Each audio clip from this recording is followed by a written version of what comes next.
don't know who's got two Yeah, devices. Kathleen, I think it's your speakers. Again? I'm hearing myself, yeah. Hold on. Just lower your volume a little bit. It should be okay. Graham, how do I do that? It's not coming up on the... It won't be in WebEx. It's like on your computer settings. Windows computer? Yes, I'm trying to do that, but... To be in the lower right corner, you should see a little speaker with the waves next to it. Yeah, I had to double click it. Okay. There you go. Is that better? Let's see, is that better, Caroline? Well, I still hear a lot of feedback. Turn off mine. It's clean to me. I don't hear the feedback.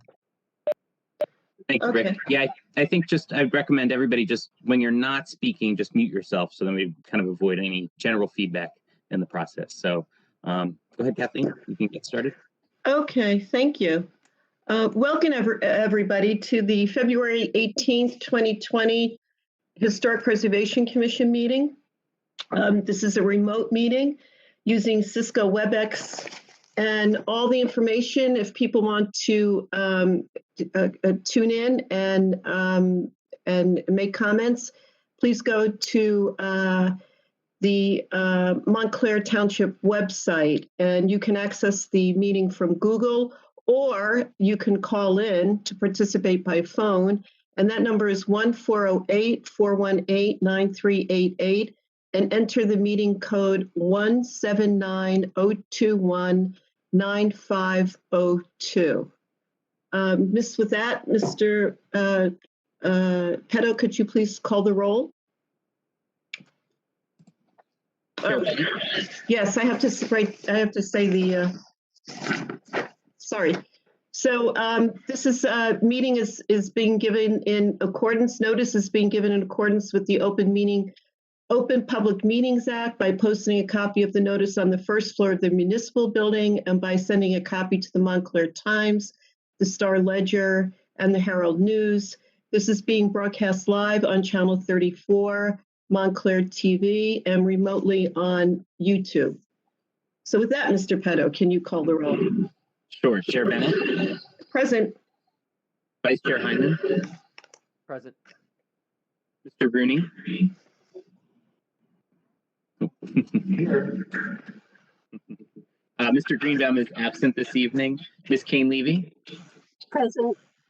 Mr. Reinitz is excused this evening. He let me know he wouldn't be here. Mr. Karasik? I'm here. And Mr. Connolly. Tom, you're muted, so you just unmute yourself so we can. oh, I haven't unmuted you yet. Go ahead. Now you can. Okay. Okay, thank you, Graham. First order of business is approval of the minutes from our last meeting, which was held on January 21st, 2020. Does anyone have any comments or changes to these minutes? If not, I would just like to ask Mr. Karasik for a clarification on the last item, 8B, where Ira, you said that we thought we were waiting for a resolution establishing procedures for remote meetings during emergencies, which is what the planning board and the zoning board have. And I didn't believe that we needed that. I think that if the board I think what I said was if the board really wanted one, but I don't think legally we need to set the procedures. The state lays them out for us. So I think that's what I said. so when it says Mr. Karasik announced that the resolution was procedural, it would not be needed for the commission. That's accurate. Well, yeah, I'm not sure I put it exactly. I didn't really announce it. I advised is probably a better word, but it wasn't worth. Okay, that the resolution was procedural and not be needed for the commission. Yeah, that's accurate. So are we changing it to advised or keeping announced? Well, I would leave it at advised because that's what it was. I wasn't making a pronouncement or an announcement. I was just advising the commission. Okay, So all right. advised is a better, more accurate For, Okay, so if we can just change that to, from announced to advised, Graham? Okay? And Yes, does I anyone, already changed it. It's on the screen. oh, you're too quick. Okay, does anyone else have any comments or changes? If not, would somebody please make a motion to accept the minutes with the change that was suggested and someone second it? I so move to approve the minutes as amended. Second. All in favor? You have to unmute yourself, everybody. Aye. Aye, okay. Thank you.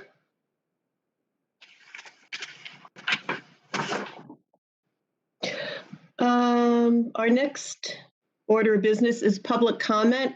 Has anyone called in, Graham?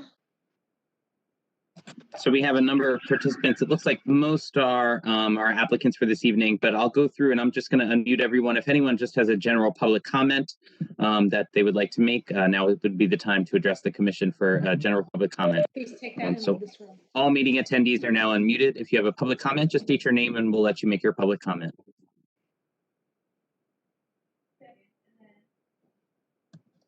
Okay, Chair, I'm not hearing anyone requesting comment, so. Okay, we're going to close the public comment section. Okay, so why don't we move on to committee reports? The first one that I'd like to look at is the revisions committee. John Reimnitz and I looked at a revision to the two townhouses that are being built behind Congregational Church down on, they're on Plymouth, but the church is actually on South Fullerton. They're keeping the original footprint of the project on the house to the west, but they're changing the placement of the door and window openings and the style of windows. So we both agreed that was fine. That was a recommendation that came back to us from, I believe, the zoning board, Graham? I don't remember. That's correct. That's a zoning board application to subdivide the church property and construct. It was originally proposed as townhomes. It's 2 new single-family homes on Plymouth Street, just for the record. Okay. And then we move on to minor applications. Minor applications committee met on February 5th. We had 3 applications. One was for 416 Bloomfield Avenue, which was an awning. One was for 18 South Fullerton, the Salad House, which was for signage. And it was noted that the windows had been replaced, and that was something that was going to be further discussed. And to advise, the owner of the building has filed an application for that window replacement. Okay. Rectify the violation. And then at 406 Bloomfield Avenue, which is Lulu Artisanal Cafe, and that was for another awning application for cleaning and painting the existing awning, which we're still in the process of discussion on that. Our next minor applications meeting has been scheduled, I think, for next Wednesday, correct, Graham? Yeah, I think we're on for Wednesday next week. That's correct. Okay. We have 2 applications scheduled for review. Okay, great. What time was it scheduled for? We haven't set the time. There were a couple of emails this afternoon. I need to close the loop on that, but I think it was 9 a.m. Wednesday was what worked best for everyone. Okay. Well, if that works does that work for you, Caroline? Yes. Okay, and I think Jason was available at that time too. And going on to a community outreach. Graham, could you give us an update on the grants? Sure. So the township we're getting close. We got some comments back and we're finalizing the RFP process for the 2020 CLG grant. That's for the update to the historic design guidelines. That RFP should be published within the next week, I'd say. SHPO had a couple of comments on our initial RFP that we sent down, and so we're incorporating those comments. And then the 2021 CLG grant application was filed on Monday. Well, actually last Friday. The deadline was Monday this week. We were able to execute that grant application and get that down to SHPO. Again, that is for the upper Montclair commuter area, the potential historic resource area identified in the township's historic preservation elements of the master plan. That's a pretty large district. I believe there's about 600 properties in there, but this year's grant amount is up to $50,000, which is about double prior year amounts. So we went with a little bit larger district scope, and we'll see if the township is successful again. We've been successful, I think, for the past 5 years in the CLG grant program. So we're on a pretty good streak with our grant application. So hopefully we can be successful again. Oh, Kathleen, you muted yourself. So. So in the intervening month, I had sent a notice to all of our members about bill number S412 that was presented in the New Jersey State Legislature concerning his tax credits for historic properties. What I've done on that, Graham added some more information that was for last year's calendar year. And I went online to see where it was this year, and really couldn't find anything definitive. I mean, it's been presented, it's being discussed. So what I did is I contacted our Essex County representative, whose name is Ruiz, and I've asked her for an update. So once I hear from that, I think this is something that we should really take a hold of and try to be a little bit more proactive. And perhaps other people in the state are doing the same thing. So I just wanted to tell everybody that. And then the next thing is the Board of Ed. I have tried to contact them, but nobody's gotten back to me yet about the proposed solar panels. So if anyone else has any other ideas of how to get in touch with them, please, maybe you could share that now. Otherwise, I will continue to, I'll send another email. No? Okay. So if there, let's see, Steve, do you have something to tell us about your committee, the design? Steve, are you there? I'm here. I just unmuted you, Steve, so you're good to go. Right. The design review at the beginning of the month didn't happen because the town servers were down. We could all talk to each other, but it was not going out anywhere. And the planning board has been working on, well, we continue to work on the orange garage because they're dropping the lift and slide system. And so the exterior may change. And then there's 70 Park Street, which is a medical building, and we managed to get rid of the sign out front, and because they're putting in a kind of a turnaround in front of the building, which it'll really work for them. And we'll dress it up with landscaping so it's not like all concrete out there. That's about it. Okay, thank you, Steve. And is there any? I didn't know if you wanted me to provide just a brief update about last night's zoning board of adjustment meeting that we had. Oh, yes, please do. There were 2 referral applications scheduled last night. So the zoning board of adjustment met last evening, lengthy kind of marathon meeting that we had. But there were 2 applications that the HPC provided advisory comments on. The first was the application at 4 Waterbury Road for the proposed retaining wall along Watchung Avenue. The Zoning Board of Adjustment denied that application. So that application was not approved. Then the second application that was reviewed last evening was the application for 37 North Willow Street to convert the rear barn structure into a dwelling unit. That application was approved but modified by the board to eliminate the conversion of the front building to a 2-family dwelling. So the resulting improvements will be a single-family house at the front, and then the barn will be converted to 1 single-family unit, a total of 2 units on the site. The board also did not approve of the construction of the new garage, the new detached garage that was proposed to be built between the 2 buildings. And that applicant is going to be required to return for final site plan given the changes that were made by the board at last night's meeting. So that's that update. The board will next meet on March 3rd. There are a few residential applications, actually one that we are seeing this evening that will be heard at the zoning board that evening. Thank you, Graham. Can you tell us why the for Waterbury Road was the stone fence was denied? On what basis?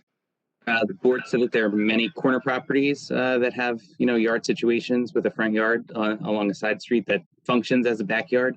And they felt that it would set a negative precedent and, there'd be multiple applications to follow that would also ask for a large 6-foot tall retaining wall along the front property line. So. Okay, great. Thank you, Graham. So if there's no other committee business, then we will move to our new business. And our first new business is a referral, again, from the zoning board. Is 2712, I'm sorry, yes, application 2712. And it is located at 191 Grove Street. This property, interesting, is also a corner lot.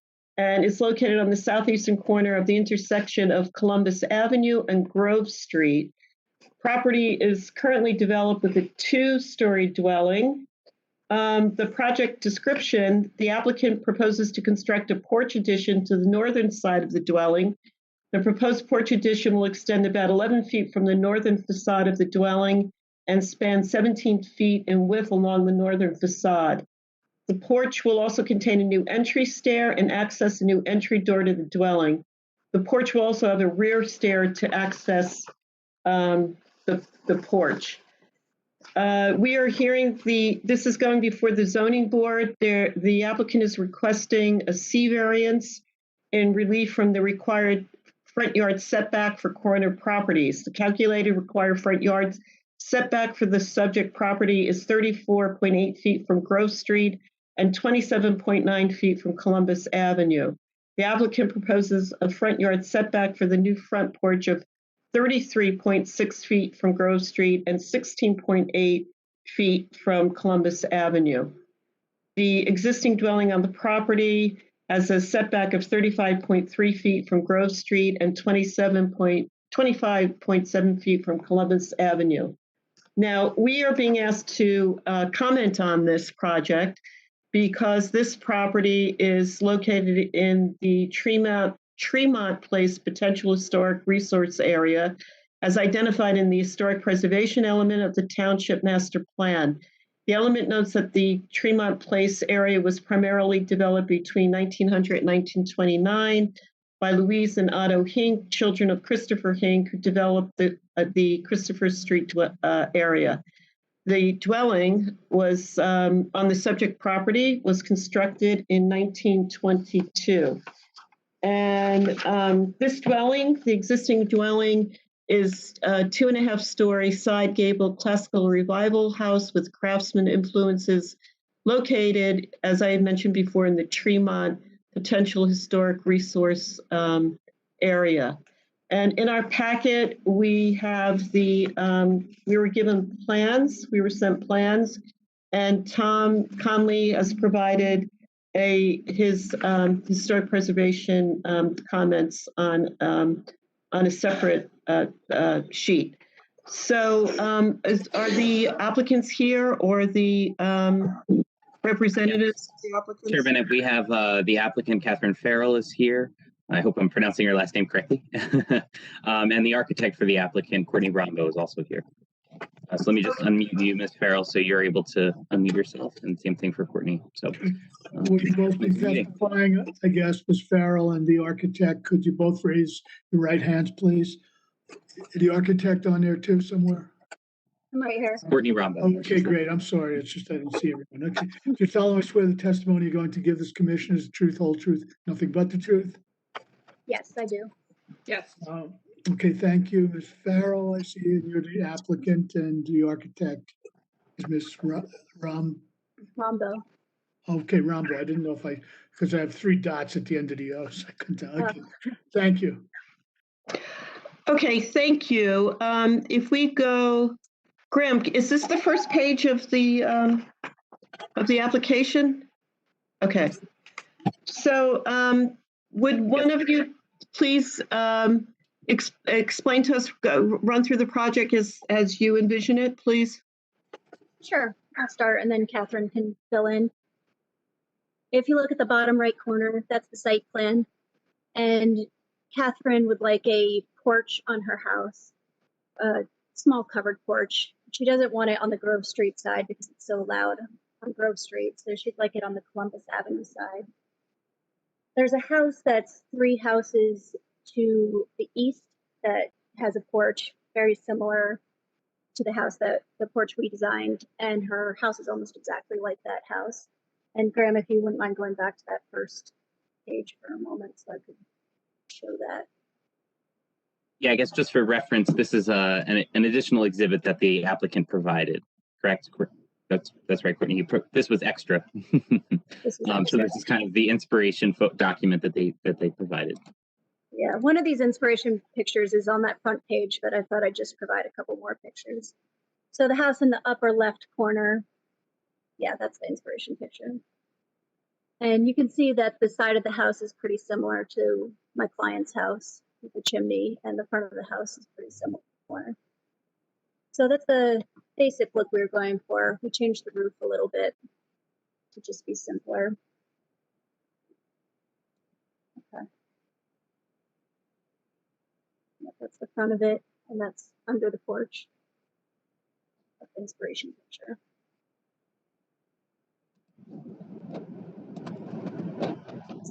Yes, we can go back to the plans.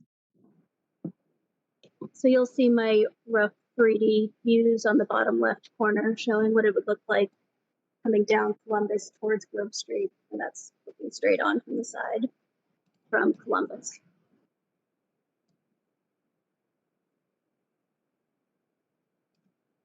And if you have any questions, let me know. Catherine, let me know if you want to add anything. No, you're covering all the main points. And we're definitely open to anyone's suggestions on how to make it better if you have them. Okay, Ms. Farrell, do you have anything else to add to the proposed design? Otherwise, no. we'll go right into our discussion. Yeah, I think Courtney said it all. I'm happy to answer any questions or anything, but that sums it up. Okay, that's what will happen next. So you're both in receipt of Mr. Conley's report, correct? Yep. There it goes. Okay. So before we go over this, why don't we open it up to the commission? And if any commission members have questions, why don't we start with you, Ms. Kane-Levy? Questions for the applicant? Up the elevation facing Grove Street. Sorry, Caroline, you were muted for the first part, so if you could, but you're unmuted now. On Grove Street. The Grove Street elevation. Oh, is there a front elevation from Grove Street? Yes. In the bottom right corner there. So where is the entrance presently? What's the existing condition? How do you get in? Isn't the main entrance on Grove Street presently? It is currently on Grove Street. If we go to the first page, we can see. There we go. So that goes away? What, the whole little bump out goes away, or? Nope, the bump out does not go away. But you're enclosing windows, they're no longer a screen porch? That's correct. Oh. It's not a screen porch, it's like a 3-season room.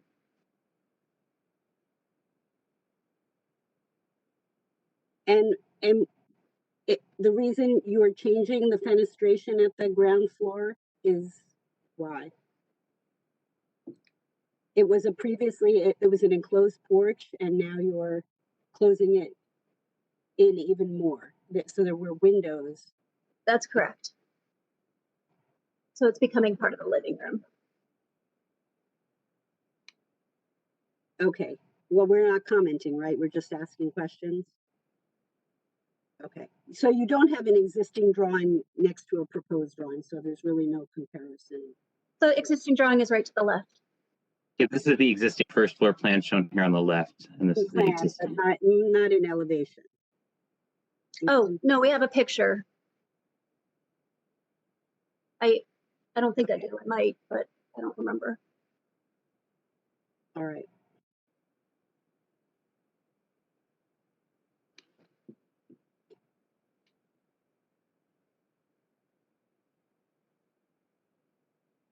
that was my question. I have comments, but we can go around, finish the question portion of this. Okay, thank you. Mr. Hyman, do you have any questions? Questions? And Mr. Rooney?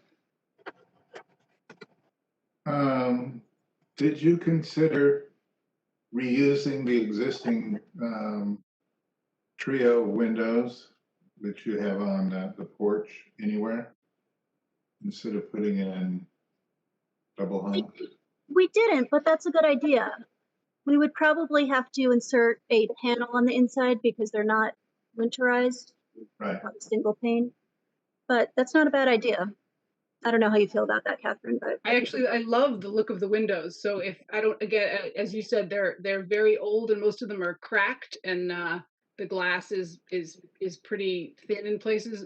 Probably there's at least two in each of the, I don't know any of the right terms. There's two in each of the windows that are, the glass is kind of cracked, and certainly the windows themselves are all completely, Yeah, the wood is split, but I love the look of them. So yeah, I totally be up for have them rebuilt. yeah, of keeping kind of that idea of them for sure.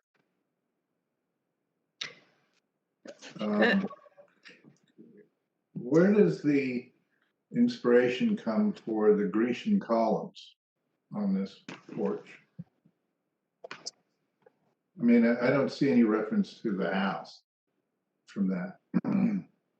yeah.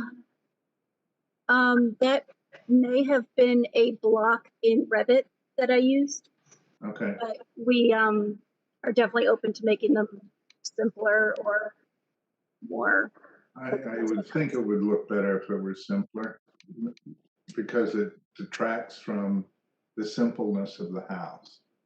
Yeah, I'm open to that. Definitely.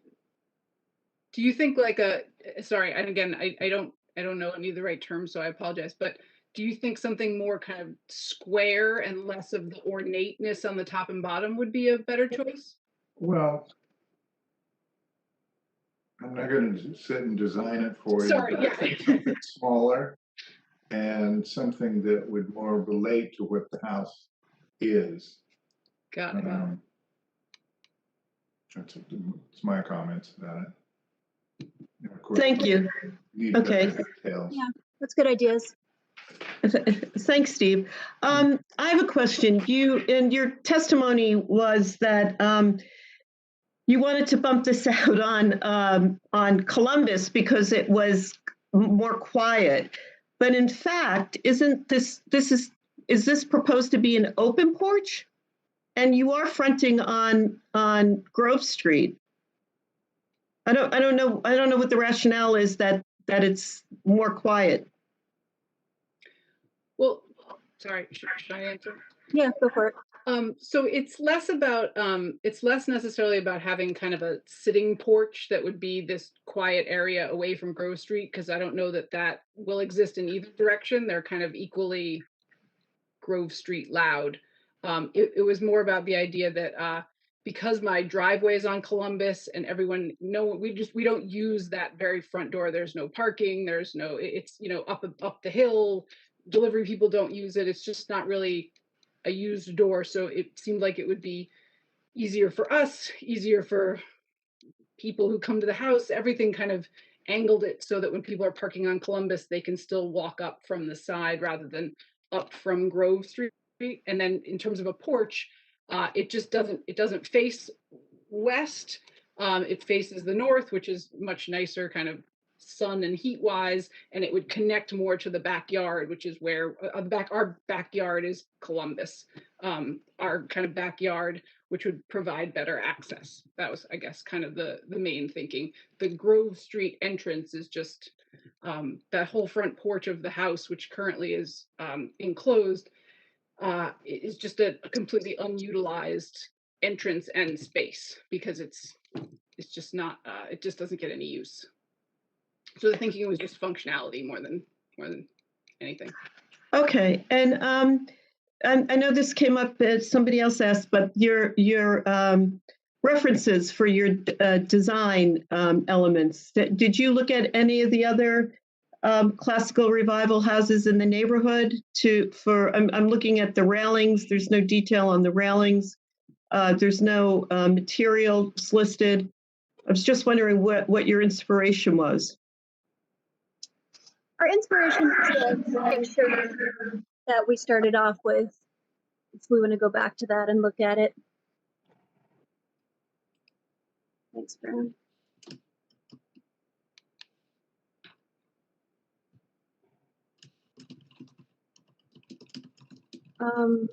But we are open to your suggestions on the style of the railing, and I am willing to do more research on it and look for a railing that fits into the neighborhood. Okay, and then I just want to make a comment. Correct me, Graham, is that that we're looking at this to see if just to give a recommendation because they are requesting a setback, correct? From the scope of this application is the construction of the new porch within the required front yard setback. I just wanted to note that, the existing porch, the existing front porch that's enclosed, the applicant can by right make modifications to that because that's part of the existing dwelling. The new construction that the Zoning Board of Adjustment will be considering is the construction of the new porch addition on the side of the dwelling within the front yard setback on Columbus and slight encroachment into the Grove Street setback. Yes, thank you for the recommendation. So we're able to make our comments on. Right. So we're able to make, when we open it up for comments, we can comment about the design on the proposed enclosed porch. Okay. Thank you. Porch, but yes, on the new porch. Yes, thank you. So why don't we move along to Mr. Conley? And you're both in receipt of Mr. Conley's review, correct? Yep, that's correct. Okay. So Mr. Conley, can you just make there you go, your comments? Sure. So in my review of these drawings, in my comment number 1 there, it looks like the existing drawings do not accurately reflect the existing house, including but not limited to the materials that are used in the house, the architectural detailing, and it shows no reference to the identifying features of the classical revival style that are actually there. Some of these details that I'm talking about are the existing enclosed front porch has some really nice paired columns that are not shown on the elevations, and they're kind of hard to see in the photographs, but they show up in probably 4 locations across the front of the facade, and I wonder if they're going to disappear with this renovation. The existing first floor of the house is brick. The second floor is wood framed. And at that transition, there is a nice kind of flare at that transition between the brick and the wood siding. It's got a nice little kick, which doesn't show up on the drawings. And there's other little details like that, which are important, which I think should be represented in the proposed addition. My second comment was really the proposed design for the new porch and the modifications for the existing house seem like they're unresolved. I think the idea is fine, but again, it's the details that seem to be lacking. The inspiration photograph that they show, I think, is a great design for a number of reasons. But I don't think they, some of those cues weren't picked up.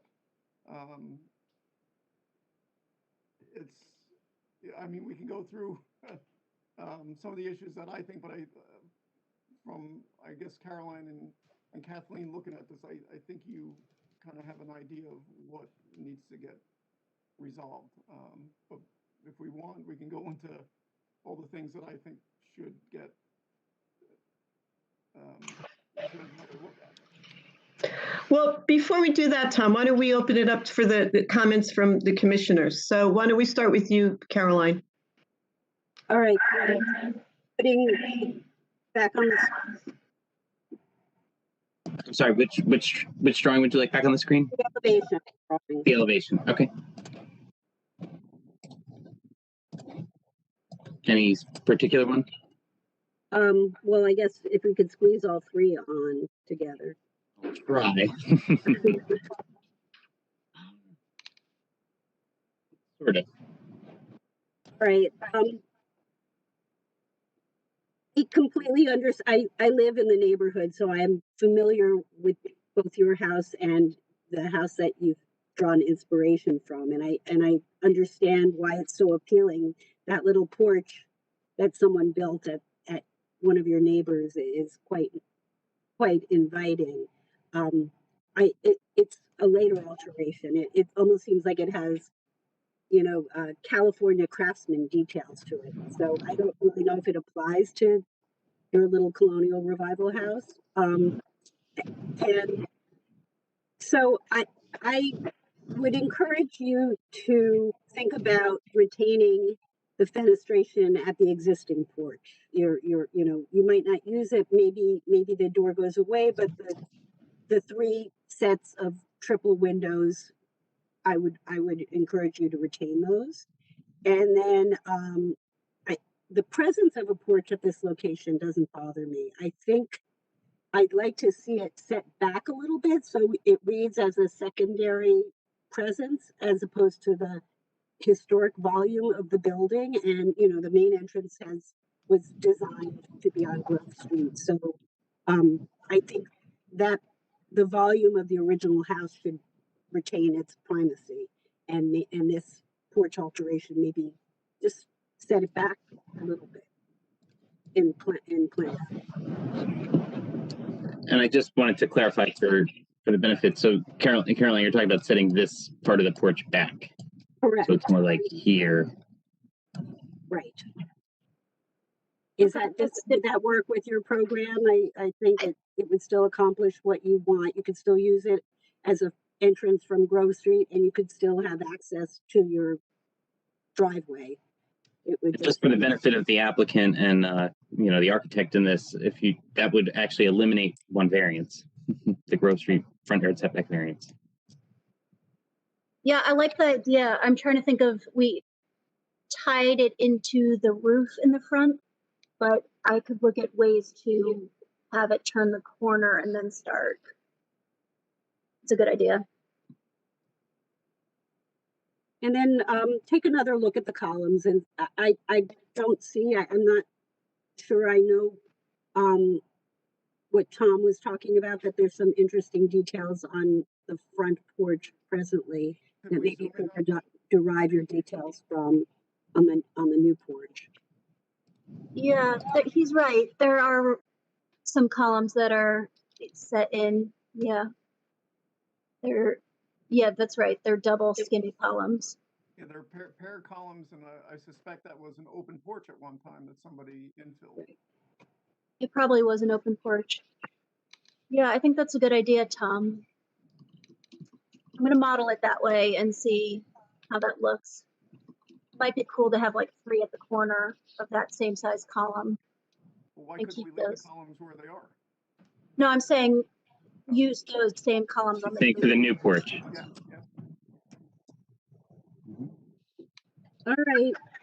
Okay, thank you. Those are my Mr. Hyman, any commentary? No, I don't have any other additional commentary other than to echo Caroline's comments. I agree with them. And as far as the front porch or the side porch placement, no issue there in terms of the variance relief. Provided it gets set back a little bit more. Okay, thank you. Mr. Rooney, any comments? I agree with Ms. Kane-Levy and reusing or modeling the columns of the new porch from the existing columns. I think to the right scale. And there may be a detail below those windows that you might use. I don't know. I just look into it. Otherwise, using the regular railing that you've shown, that you're alluding to, might work very well too. Otherwise, and I would move it back farther down Columbus. I think it'll balance out better. Okay, thank you. Yes, that's a good point about you would eliminate one of the variances that you're going for if it was moved back. So I think that's an important consideration. If you go back to the front of the house, you actually have three sets of triple windows. If the door in the center there was made into a window, you'd have a lovely open, very light-filled room, as opposed to what you're showing on the plan. So I would really heartily recommend that you keep the openings the way they are, because where is what you're proposing? There, it looks, it doesn't, you've totally changed the character of the house using that type of fenestration, both in number and in the size and the type of window. So I think if you kept the triple and put that across the front, it would really, you could still identify it as colonial revival and part of the neighborhood. And I totally agree with what Tom has said in his memo, that the materials and the design elements on the porch haven't been resolved, and that's something that needs to be over there on the bottom left. You really need to have more of a resolution in terms of railings, of terms of the columns, and those are my comments. So I don't see a problem with it extending a bit. If it's pushed back from Grove Street, I don't see a problem with the variance on Columbus that you would seek. So those are, I think, our recommendations. Graham? Yeah, so in summary, I have a total of four comments. So I'll just run through those quickly and let me know if that's correct. The first would be to retain the pattern of the existing windows and openings on the existing front porch of the first floor of the dwelling, as well as the existing column detail on the front of the dwelling. The second would be to shift the porch back so it reads as a secondary element and not align it with the front facade. The third would be to redesign the porch so it better relates to the existing details of the dwelling and the style of the home.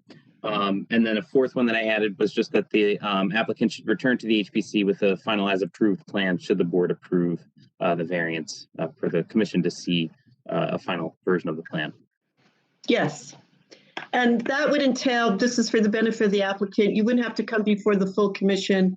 You would go to a smaller committee and we would just review it. So you wouldn't have to wait for, to get on our agenda. Right. Okay, great. Two questions. One, would you be okay with replacing those front windows the way they are, but with new windows that look like those existing windows, since they're in such bad shape? Yes. That's why the first comment that I wrote was retain the pattern of the openings on the front facade, the same opening. All right. And my second question is, the next review meeting happening before the variance hearing? No, so that would not. So given the timing of this, so you guys are going to be at the zoning board in less than 2 weeks at this point. So so I think what will happen next is the commission will send a memo to the zoning board members containing these 4 comments.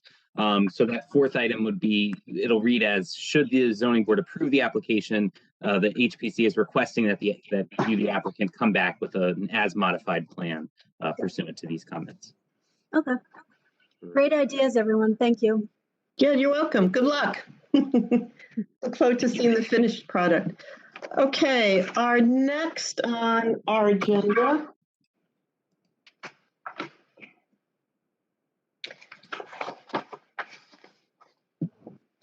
our next 3 applications for certificate of appropriateness, just for everyone to know.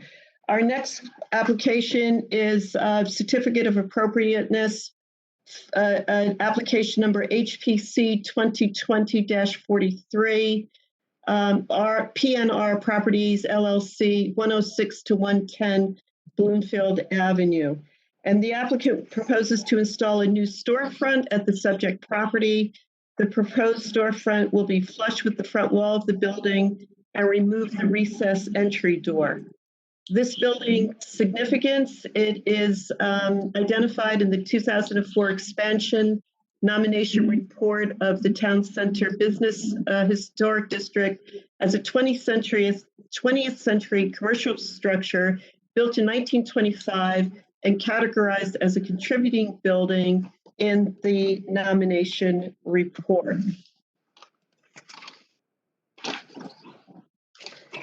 And the project description, as I just want to expand a little bit more on it, is that the applicant proposes to remove the existing and install a new metal frame and glass storefront in the eastern and retail space of the building, right there, which fronts on Bloomfield Avenue. So do we have our applicant's representative here? Yes, this is, hello, you hear me? Yes, we can hear you, Nelson. Yeah, this is Nelson from Parada Design Associates. I'm here with the applicant. We're here sitting side by side. I don't know why my camera's not on. But I'm here with the applicant from P&R Properties.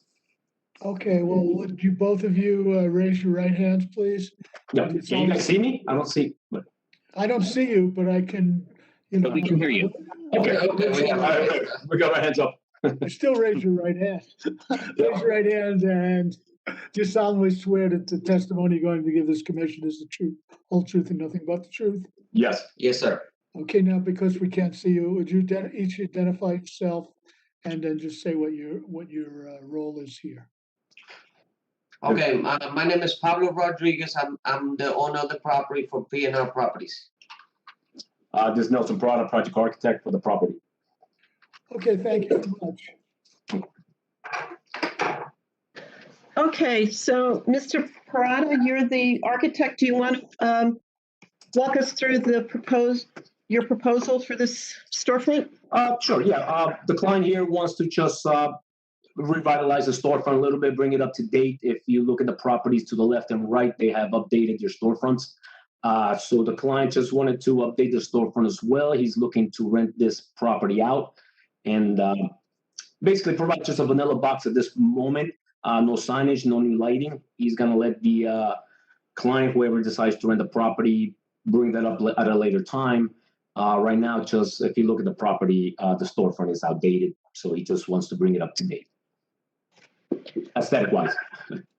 Okay. And how do you propose to do that? We're removing what's there now, which is like in the old days, some brick, some stucco, a little bit of glass, and just bring it a nice glass storefront like the property to the left.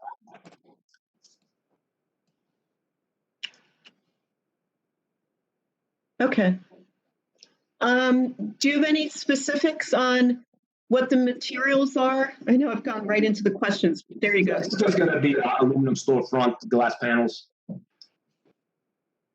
Nothing else. The company right there we have is who the owner provided. What's the name? Gamco Corporation. Mm-hmm. They'll be the ones providing the materials. Okay.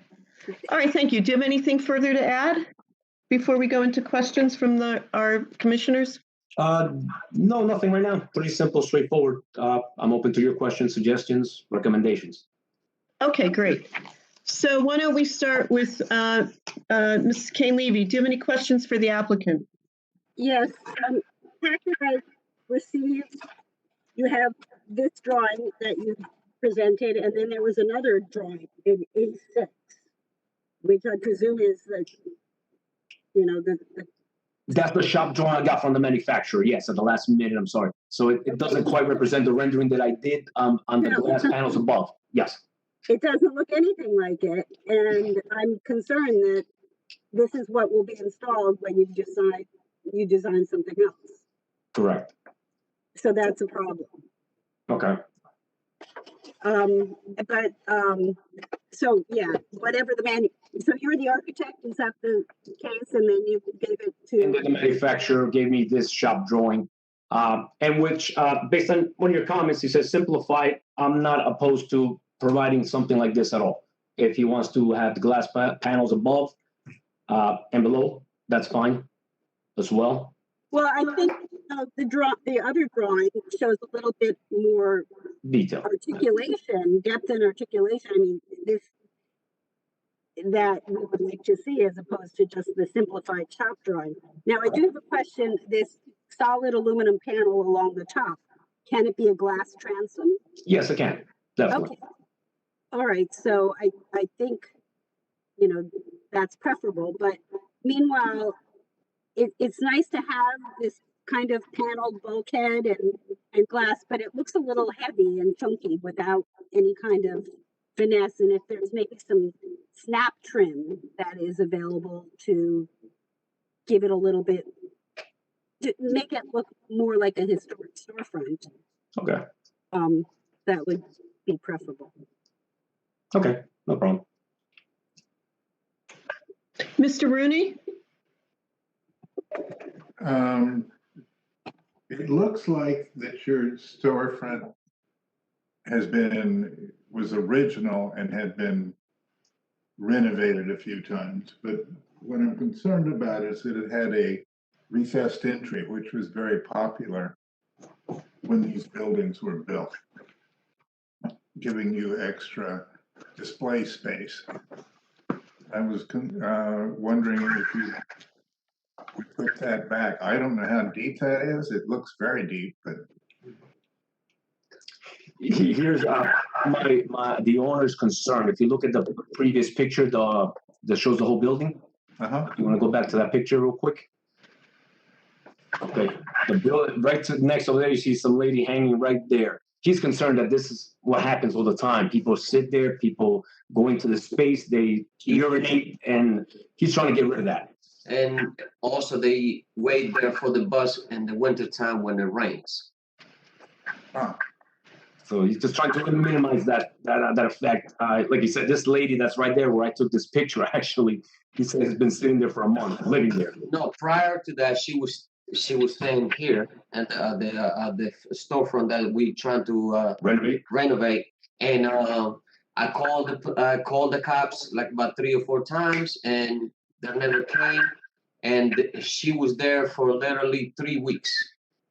Just sleeping. And I was concerned because it's an older person. I called the cops because I just wanted somebody to help her, but she was there for 3 weeks. And this happens all the time. Right. So you have thought about that. I think that the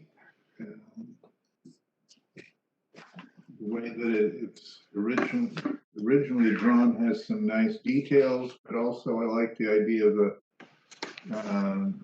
glass transoms and probably at the bottom using opaque glass, or there used to be something that was black. What is that, Tom? Carrera glass. Yeah, onyx glass or something like that. Carrara. Yeah, right. So the rhythm is correct, and hopefully we can get the other 2 storefronts to do the same thing. That's the plan. Do you own the whole building? Correct. Yes, I do. Are you going to fix up the facade? And as far as what the other storefronts?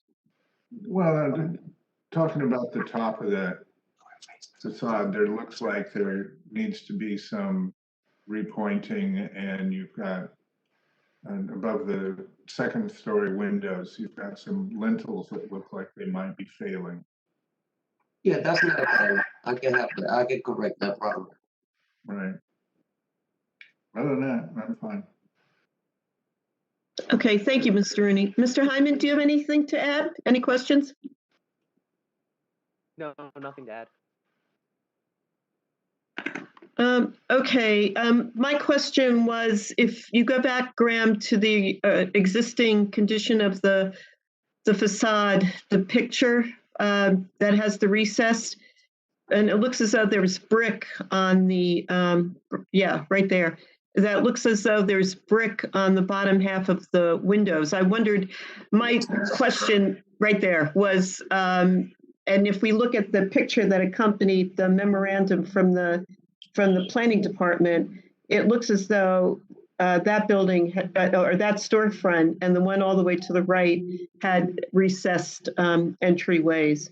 But I understand the need now for you to have the entryway, rather the storefront flush. So, and especially if you're going to continue that with the other three storefronts. So I also have a concern with the top part that's there, that white part that almost looks like it's stucco. I know that, I believe in an old photograph, there had been an awning on top of that. That will come out, and that will be part of the new system that you're proposing, correct? Correct. Okay. Well, those are all my questions. Now, are you in receipt of Mr. Conley's report? Yes. Okay, so maybe Mr. Conley, you could go over your concerns, please. Sure. So if we look at my question or my comment number 5, I stated that the applicant should consider providing a complete and accurate building elevation to help in placing some of these proposed elements in the new storefront. The drawing that they provided is really just of this one storefront. We should really see all, the whole entire building, so we could make decisions on height of bulkheads and height of transom windows, so they kind of jive or line with some of the other storefronts that are there. Okay, I can provide that. It's not an issue. Yeah, no, I know, like I modeled this in a different program and then I photoshopped it in, so a little bit might be slightly out of proportion, but yeah, the intent will be to match all the height, the sills, the top of the door, and the bulkheads. They will all be matching in line. Yes. In this one drawing you provided, it doesn't look like it's the same. Right. I guess I stretched that out a little bit slightly, so it might have been out of proportion. I didn't pick up on it till later, till you mentioned it. But yeah, they're supposed to all be aligned. Correct. Okay. And then if we go to my first comment, then I stated that the applicant should be encouraged to keep the layout of the original storefront and entrance location if historic evidence is discovered during the selective demolition part of the project. So when you demolish the storefront that's currently there, if there's some evidence that tells us what the height of the original bulkhead was or the height of the original transom was, that would be great, and we'd want to go put them back at those locations. So okay. you kind of have to pay attention when you are doing that demolition, and maybe we could come out there after you do demolish the storefront to kind of take a look and maybe confirm some of these things. Okay. Yeah, no issue with that at all. And my second comment, number 2, was the transom window, and we've already talked about this, should align with the existing transoms in the other storefronts. And I can't tell based on this one drawing of the storefront if they do or not, but we should look into that. Yeah, right now I just made them the 2 feet, which is like the basic standard that they have, this company. That's what I made it right now. But if I need to adjust it, that's not a problem. I can. Especially like you said, if you find something or we find something historic there, certain height, say it's 2'6", not a problem. We need to align that or keep that. My third comment had to do with the actual aluminum transom panels. You should consider replacing those with glass or opaque glass or something other than the aluminum panel. I think. Yeah, that's fine. That's fine as well. Correct. Just like the shop drawing that they send me. That's fine too. And my comment number 4 again had to just deal with the bulkheads, aligning those. Comment 6. You stated on the drawing that there was a stucco perimeter around the storefront. That's actually a limestone band that is there on all the storefronts. Okay. And that limestone band looks like it's in rough shape at the head of the storefront. Actually where the steel lintel is, and that's in pretty rough shape. As Steve mentioned, for the second floor windows, they look like they have rusted and they're exfoliating. So that needs to be taken care of, and I think that the limestone should be pointed where there are open joints. Correct. Yeah, no issue with that as well. And my last. So he was going to do the whole thing, do that once he does all the storefronts. He was going to do that as well. Just make sure that everything in the building's nice, repointed, everything's back, nothing's failing.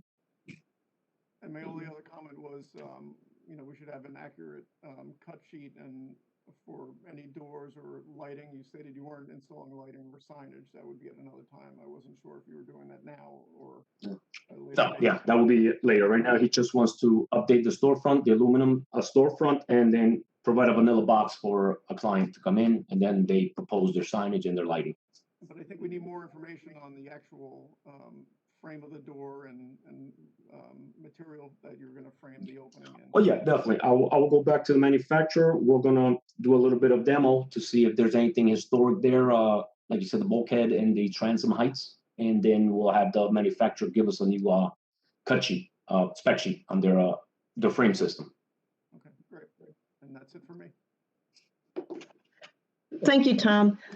As this is a certificate of appropriateness within it, and it is a contributing building within the Town Center Historic District, just want to be clear. I want everybody's confirmation that everybody is okay with the idea that the storefront, if in fact it doesn't, when they do their demolition, if they find something that is points in the direction that it did have a recessed entrance, are we okay with the idea that, are we approving that it now becomes a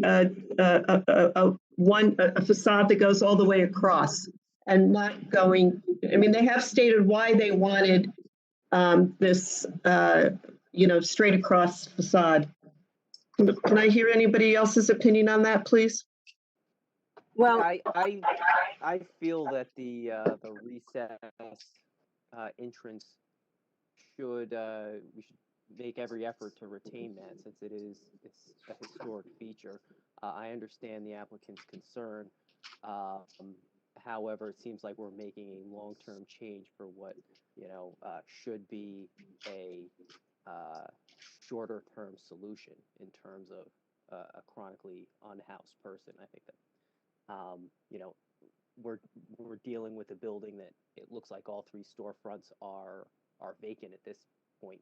So when we do have an active storefront, that is a potential change condition. And additionally, when we talk about perhaps people waiting for the bus, using it as shelter in inclement weather, I mean, to me, that sounds like there should be a bus shelter installed if that's a major issue. So, rather than negatively impacting the historic structure, I think there are other fixes to those what should be shorter term problems. okay. Kathleen, may I talk? Am I muted? Can you hear me? You can't hear me? Go ahead. No, we can hear you, Caroline. Yes. Caroline. Okay. Well, I'm glad to see this photograph. I mean, here is the answer. I think that the existing storefront at that particular bay seems very deep. The one in the middle doesn't seem so deep. So I would be open to doing an entrance that has a slighter recess than what the existing shows, and that would be something like the center storefront in the photograph. But I think here you have the answer. There's your storefront. It should match. I don't see why it wouldn't. You have the proportions of the transom, the glass transom, a recessed door, and I would be okay with a slight like a foot or 18-inch recess. And by the way, isn't it a requirement? I know in other city codes, if the door opens out, it can't open beyond 18 inches of the property line. It can't go. That is correct. Beyond the property line? That is correct. 18 inches is most allowed, yes. Okay, so in fact, the door probably needs to be so I think a slight recess, I would look at this door that has more of a frame around it. It's a glazed door, but it's not just one of those stock aluminum doors. And I don't know what's going on the bulkhead, but I think it looks like there's some louvers or vents that should be returned. And I'm also thinking that this should be a master plan, that if you're not doing all 3 storefronts now, that this will set the precedent for the other 2 storefronts when you do it at a later date, or maybe design all 3 now, and we can approve them now, even if you're doing work at a later date. She wants me to do all 3. Okay, that's fine. We can propose that. Yeah. Okay, that's fine. Okay, thank you, Caroline.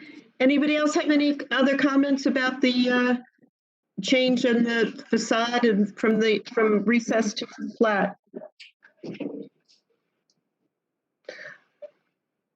Okay, so we've got a number of comments here. Yeah, I think based on, just if I could chime in, Chair, I think based on the commission's discussion, I think that Mr. Connolly's 7 comments are actually the conditions. I think if, we kind of go through these, I think that they kind of all hit everything that's been talked about so far, particularly even just this most recent discussion regarding the recessed storefront, because comment number 1 kind of references that historic original layout. Perhaps that could just be augmented, that maybe it's not the recess for this specific storefront, but for a similar recess, depth that was found on the historic image of the front facade. But I think based on the notes that I have, it would be these 7 comments. And then I would, should add an 8th comment that the applicant return to the HPC for final review of all finished materials and a final plan review as well. Well, I think that an additional comment should be for a master plan for the entire facade. I don't think that's, is that number 5? I think that can just be incorporated and expanded in number 5. Okay, so. And can you specifically refer to that historic photo that you have? Sure. Yeah, I'll supplement that in number 1. Okay. Okay, so before we issue a certificate of appropriateness, which is what they're seeking, should this entire project come back to us? I'd like to see it. Or I committee. think it's a good idea that it comes back. What's that? Yes. This notion of certificate of appropriateness coming back, I mean, you're basically issuing a certificate that's allowing them to go forward with their application. Do you want it to? Mr. Karasik, is that the commission has discussed a lot of modifications to the plan. I think what they'd be seeking is that if the applicant would agree to incorporate these modifications and return with a final plan at the next meeting, that the commission could then just approve. I guess that's the question procedurally. Leaving with a certificate of appropriateness, they're leaving with a conditional that we will approve it if these things are addressed or taken care of, whatever. Okay, because I think once you've issued the certificate, you've issued the certificate. That's why I'm trying to make the distinction. It's not like a advisory kind of thing. So. Right, and just for the benefit of Mr. Parada and Mr. Rodriguez, what the commission is discussing is, having you take the comments that we've heard this evening, modify your plans and return at the next meeting in March. And at that meeting, you can come forward with a master plan, as we've discussed, for all 3 storefronts. And that would enable you, Mr. Rodriguez, to move forward with replacements at your own pace without having to come back to the commission each time for storefront replacement, as long as each proposed replacement was consistent with the plan that was approved here by the commission. Just as by way of procedure and how that could help you. So. All right. Yeah, we have no issue with that. We're fine with it. Okay. Well, how do we word that then, Grant? Well, so I'm not finalizing a certificate this evening. I think that the commission should just request that the applicant return at the March meeting based on the comments that they've heard this evening, and then we can issue a certificate at the next meeting. Great. And that would probably be cleanest. Mr. Hyman, do you have a comment on that?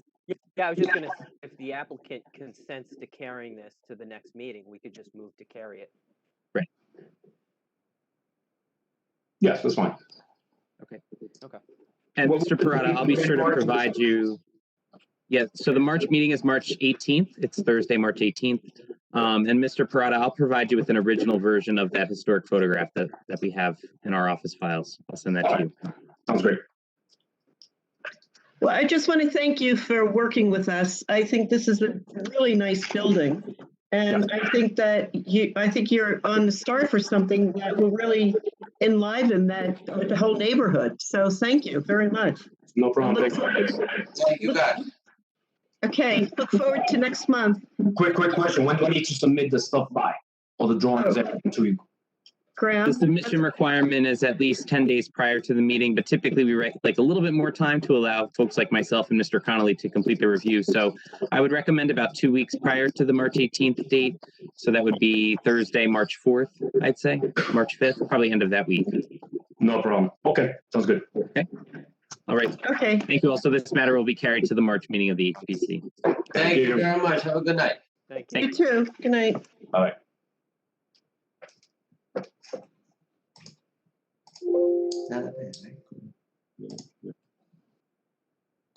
Okay.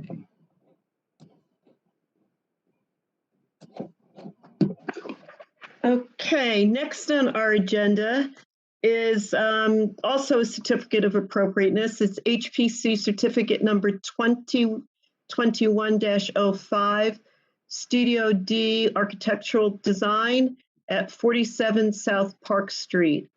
It's a storefront modification for new entry door.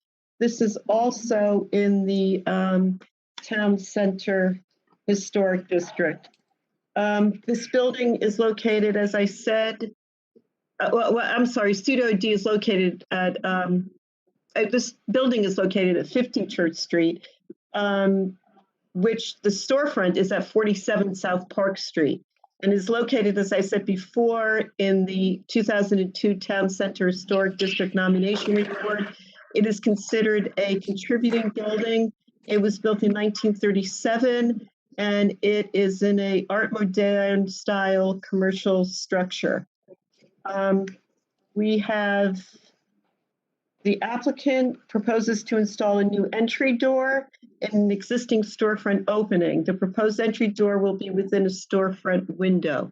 And Graham has put up the photographs now that were in our packet. Do we have the applicant's representatives here tonight? Yeah, Mr. Val DiGiacinto is here. Okay. So, Mr. Krasik, would you swear him in, Sure please? thing. There's I heard Mr. Valdichiento, Giacinto.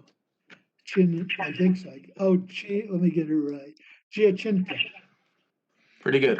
Sorry, Giacinto. And is there anyone else? Oh, who's being sworn? No, could you raise your right hand, please? Do you solemnly swear the testimony you're going to give this commission is the truth, whole truth, nothing but the truth? I do. Okay. Thank you, sir. Okay, Mr. DiCento, could you please walk us through the proposal here?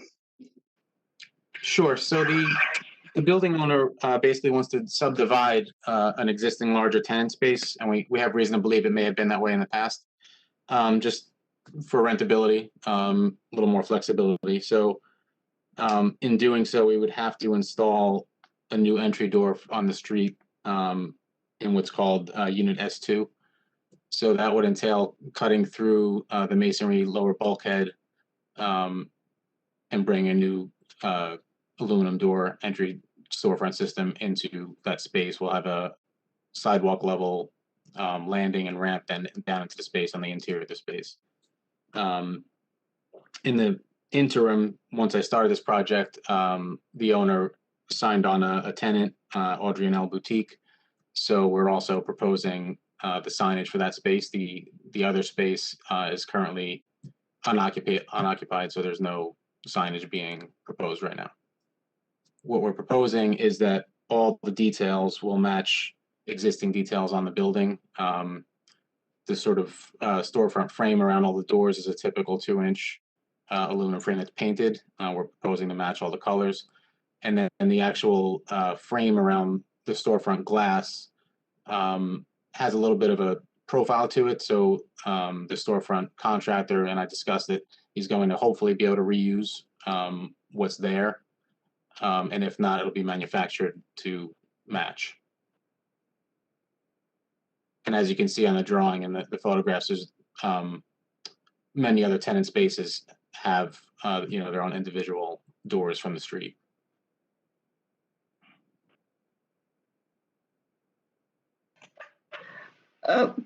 Just to make it a little bit clearer, Graham, could you go back to the photographs, please? On the top right, that one, yes. So what you're proposing is the column, that pilaster there, that will become an interior wall. And then this space to the right, those two windows, that becomes the new retail space, correct? With a door there, right? Where Graham's drawn that. Well, Graham's drawn a door, correct, and the space is going to be subdivided directly down the center. There's currently an interior post or column about a foot back from the glass. So that creates the dividing line of the two spaces. Okay, it wasn't clear from the drawing. All right, anything else to add to that, or? I don't think so. Okay, well, we'll open it up to questions from the commissioners. Ms. Kay Levy, do you have a question? I don't have any questions. Mr. Rooney? I have no questions. And Mr. Hyman? No questions. I have one question. Are you proposing to maintain, is that an awning that's there, a black awning? Yeah, the existing awning is existing to remain. We're not changing that. That's consistent around the whole building. Okay. And then just for the benefit of the commission, that was previously, this building underwent a series of facade updates, I think in 2015, late 2015, early 2016. And the black awnings were installed at every storefront bay. So it's consistent around the entire building. Yeah. That was part of that application. It's very handsome. And I have a question about the door, the proposed door.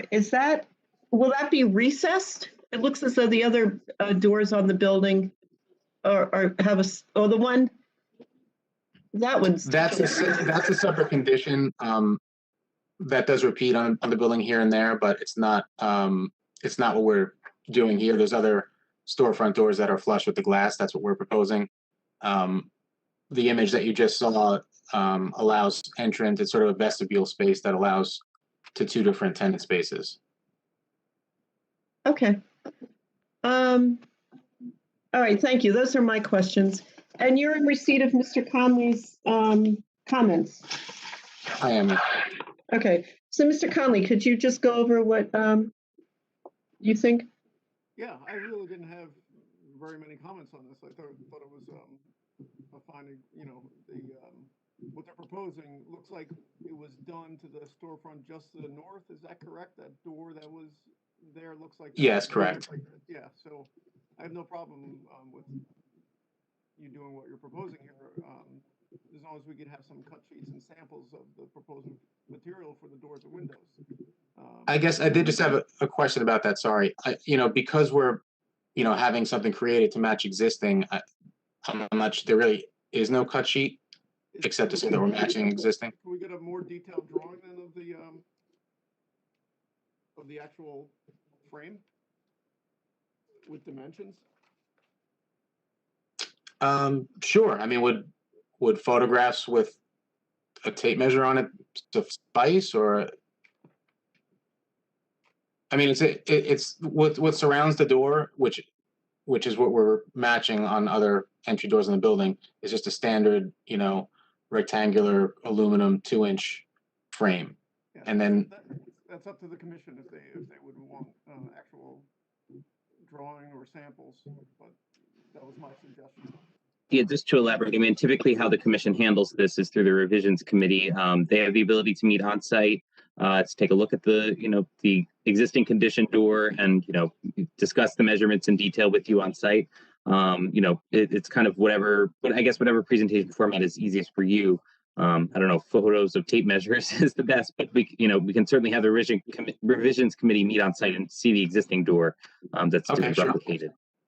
So we typically craft that condition that we can kind of leave it pretty open that the applicant is to return for review of final finish details, and kind of leave it open to that. And then, we'll coordinate that final review in the field. Okay. That's my suggestion, Chair. So it's up to you. Yes, I think that's a good idea. And I think my other question is, are you proposing signs now, or do you have a tenant now with a signage plan, or? Yes. For one of the two spaces we do. That's part of the application. So those are just, that's not, the drawing more accurately reflects what it's going to be. Those are just mock-ups that the boutique owner put together when she was having the signs made. Well, So signage, okay, yes, okay. Yeah, The just signage to- can also to come back to Mr.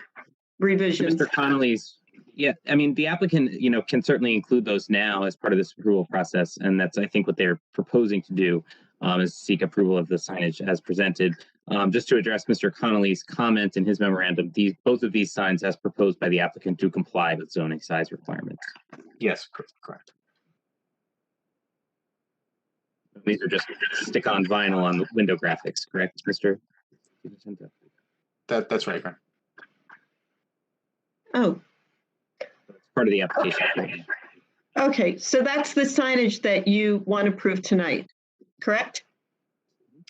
Yes, again, those are more just mock-ups. The drawing kind of more accurately shows exactly the size and where they're going to be, but it's very similar to those photos.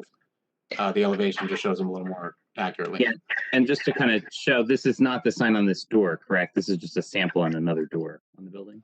Exactly, yeah, because our door doesn't exist yet. So Our door doesn't exist. So yeah, so in the elevation view, it's two signs proposed, one on the entry door, and then here aligned with the top of the door is the other boutique sign, both vinyl window graphics. Is it script on a band of vinyl? It's a white just- background. And Oh, okay.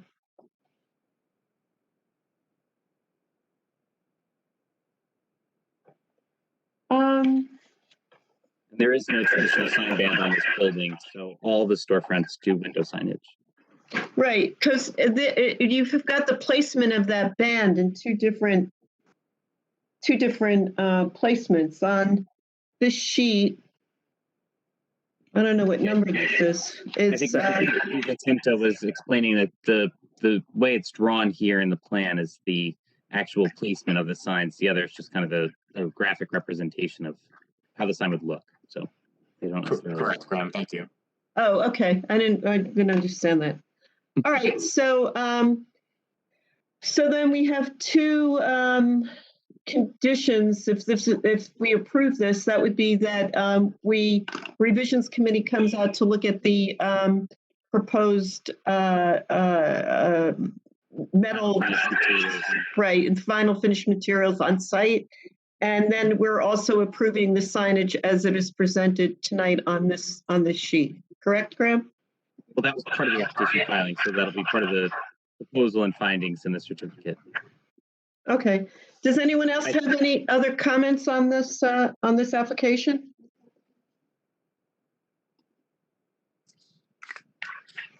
It sounds as though everyone approves of it, and I'll just need a motion and a second. Right. So would somebody like to make a motion that this application is approved as presented with with the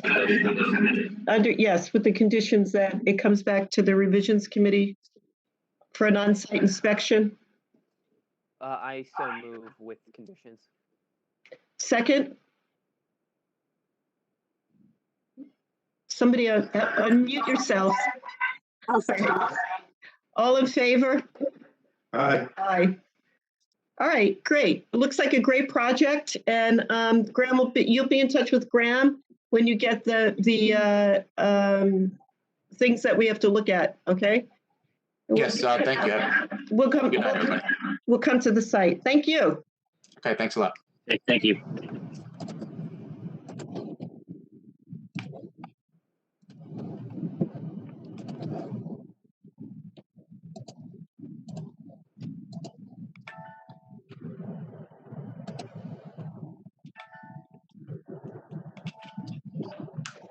Okay, so moving right along, our next certificate of appropriateness is application HPC 2021-07, the Montclair History Center.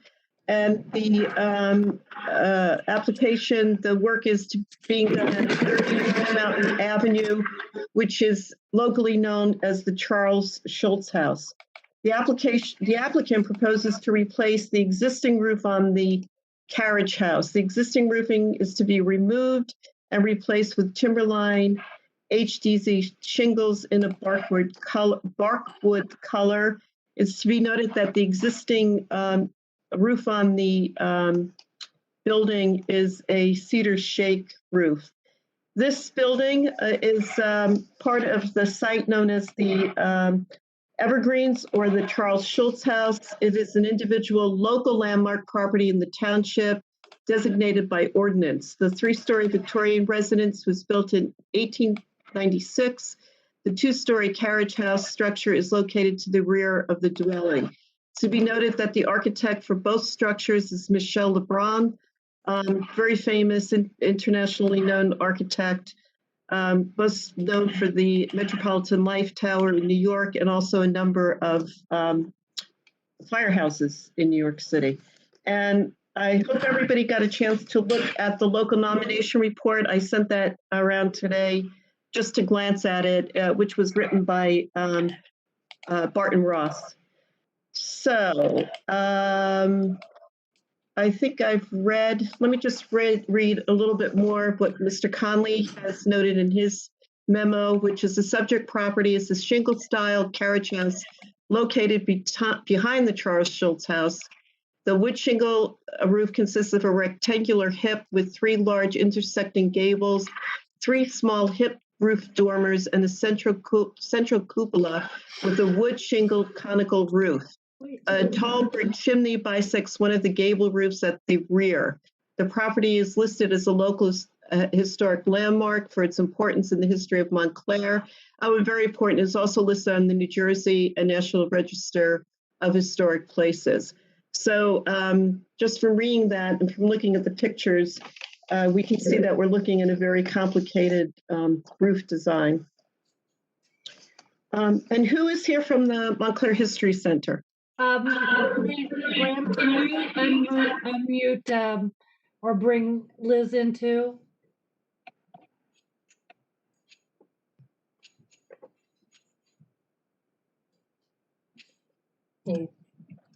Okay, Liz should be here as well now. Liz, can you hear us? I can hear you, but I can't see me. If that. Okay. Yes. So Liz and Deborah, could you raise your right hands, please? Solemnly swear the testimony going to give this commission is the truth, whole truth, and nothing but the truth. I do. Yes. Thank you, Deborah. And Elizabeth or Liz, we can't see you, so could you just identify yourself? My name is Elizabeth Hines, and I'm the president of the Board of Trustees of the Montclair History Center. And Liz is fine. Thank you very much. Okay, you ready for us to go ahead? Sorry, Kathleen. I'm getting a lot of echo between you and Deborah and Kathleen. So Kathleen, I'd be muted for a second. So go ahead, Kathleen. Okay. Hi, Deborah. Why don't you go ahead and describe what you're proposing to do? Hello, everybody. I think I only don't know one of the people on the commission or on the screen. As you all know, I'm an architect specializing in house renovation, in historic house renovations, additions, and adaptive reuse, and I'm volunteering my time and services to the Montclair History Center. I'm joined by Elizabeth Hines, the president of the Montclair History Center Board of Trustees. As you probably know, 30 North Mountain Avenue, also known as Evergreens or the Schultz House, was built in 1896 and was owned and occupied continuously by the same family. Molly Schultz passed away in 1996 and bequeathed the house to the Montclair Historical Society, now known as Montclair History Center. The Schultz House is on the local, state, and national historic registers. In addition, the Montclair History Center is requiring any subsequent owner to place a perpetual easement on the property through the New Jersey Historic Trust will protect the viewscape, the woodwork, and the fireplace surrounds on the first floor. As you likely know, the Montclair History Center currently has two campuses, the Schultz House at 30 North Mountain and the Orange Road campus, which consists of the 1796 Israel Crane House and Historic YWCA, the 1896 Clark House, and the 1818 Nathaniel Crane House. And like the Schultz House, the Orange Road campus comprises about 2 acres of property. As you can imagine from your own work with historic buildings, maintaining 4 historic houses, 2 outbuildings, and 4 acres of property is quite challenging, especially for a private not-for-profit organization that operates on a budget of approximately $225,000 a year. We have a whole lot to take care of, and we take our responsibility as the stewards of these terrific old buildings very, very seriously. Many of you know this next part of the story, but for those of you who do not, we've been struggling with the Schultz property for several years now, gradually realizing that we are no longer its best caretaker and that continuing to try to be threatens not only the future of the Schultz house, but also the viability of the Montclair History Center overall. So in the past few years, we've conducted a feasibility study. We've met with town officials, universities, other nonprofits, private individuals, and developers to try to find a partner in repurposing or redefining the use of the house. We publicly announced this in June 2019 with the hopes of casting a wider net. We heard from lots of folks who are intrigued by and interested in protecting the house's future, but nothing has stuck yet. And eventually, after a lot of soul searching, the Board of Trustees unanimously agreed to deaccession the Schultz house and property. And we formally listed the property for sale on March 3rd, 2020, which was horrible timing to say the least, since the world shut down about 10 days later.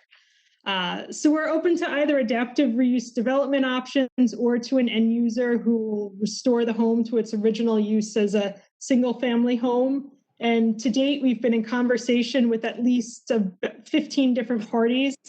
And to be honest, we could have sold this house a lot quicker if we didn't care so much about its future and finding not just any buyer, but the right steward.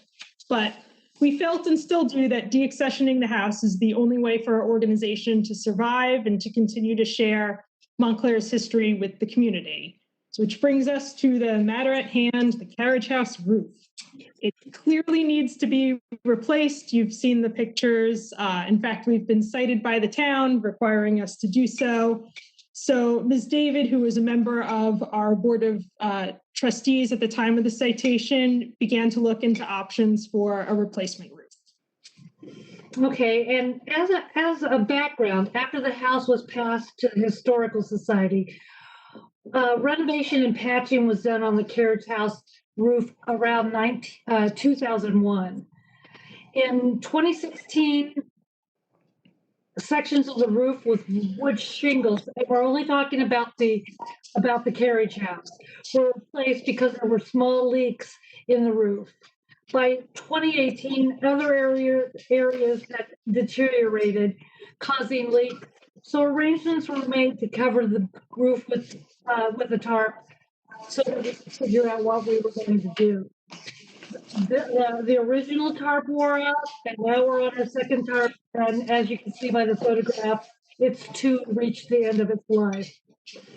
In 2018, I approached several roofing companies for bids to replace the roof. We first looked into wood shingles, recognizing that was the most historically appropriate. The bids we received then averaged between $65,000 to $75,000. An amount that the History Center just simply did not have and couldn't justify when the main house clay tile roof also needs repairs.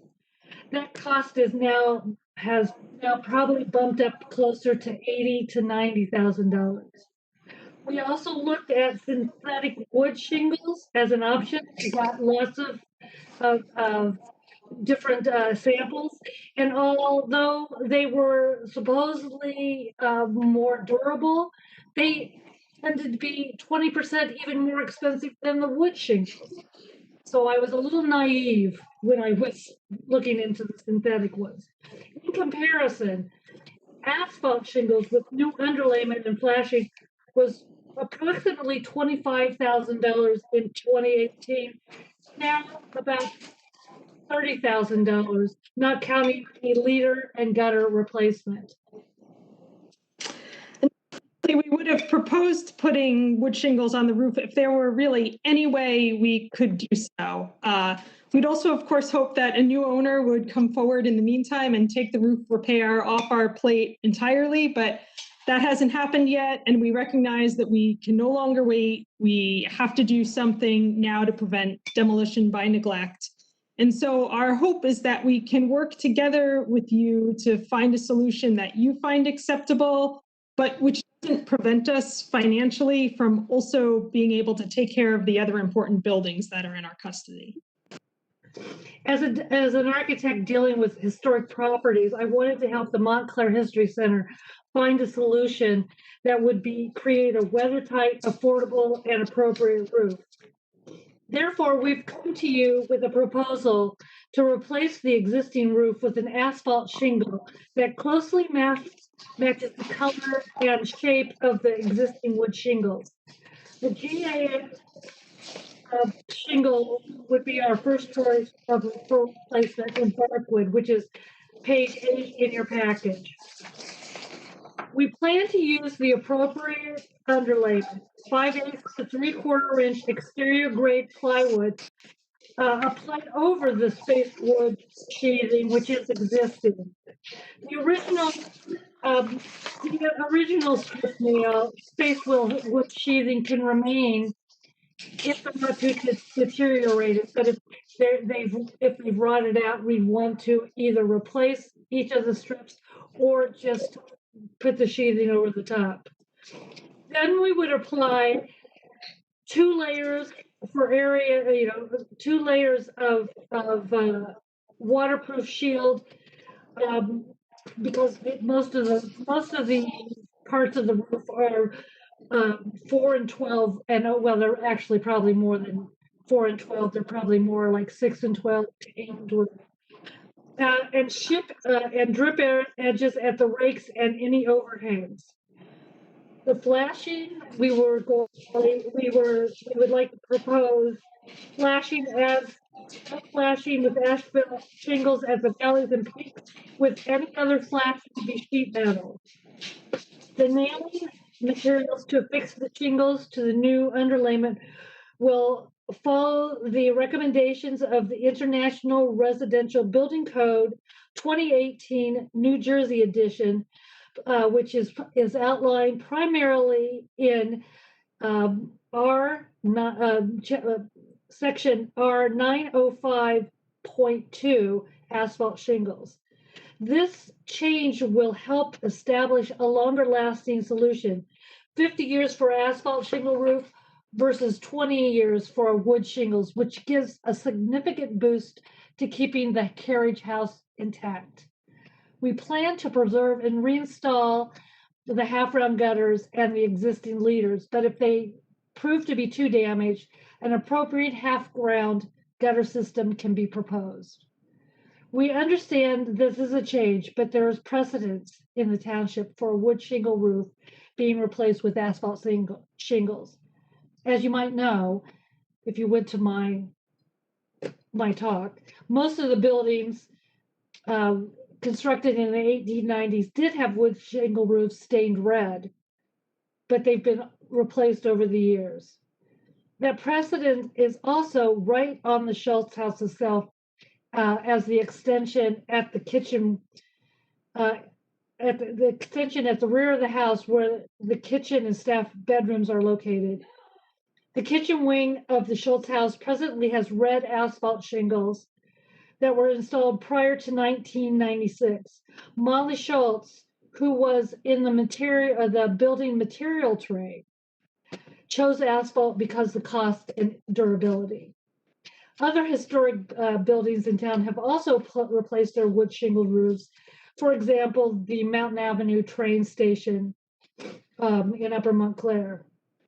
Most buildings are also, we just like to point out, most of these buildings are on the street and are also far more visible to the public right away than this accessory building, which is more than 350 feet away from the North Mountain Avenue, and you can barely see it right now when there's no leaves on the trees.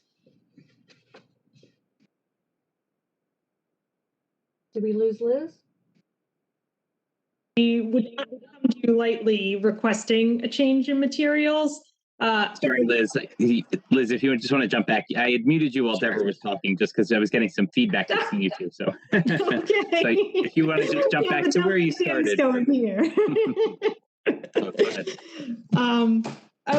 This is the last bit, and then we'll be ready for your questions. But just wanted to ask that as an organization that is by definition dedicated to history and historic preservation, we wouldn't come to you lightly requesting this change in materials. But we just want to ask that you consider your decision in the context of the uniqueness of our situation. First and foremost, our goal is to ensure the long-term preservation of the Schultz house, the carriage house, and the whole site. I know we're here tonight to talk specifically about one roof on one building, but know that we're trying to make the very best decisions that we can for the good of the entirety of the property and also for our other buildings and grounds. Second, our finances, as Deborah pointed out, simply don't allow us to spend $90,000 on that one roof as much as we truly love to. Particularly when we have at least two other roofs that are going to require replacement or significant repair in the coming years.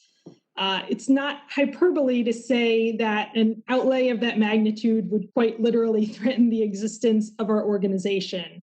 Any grants we would get would require matches, loans have to be repaid, and honestly, particularly with our loss of revenue due to COVID, we can't guarantee that we'd be able to do either one.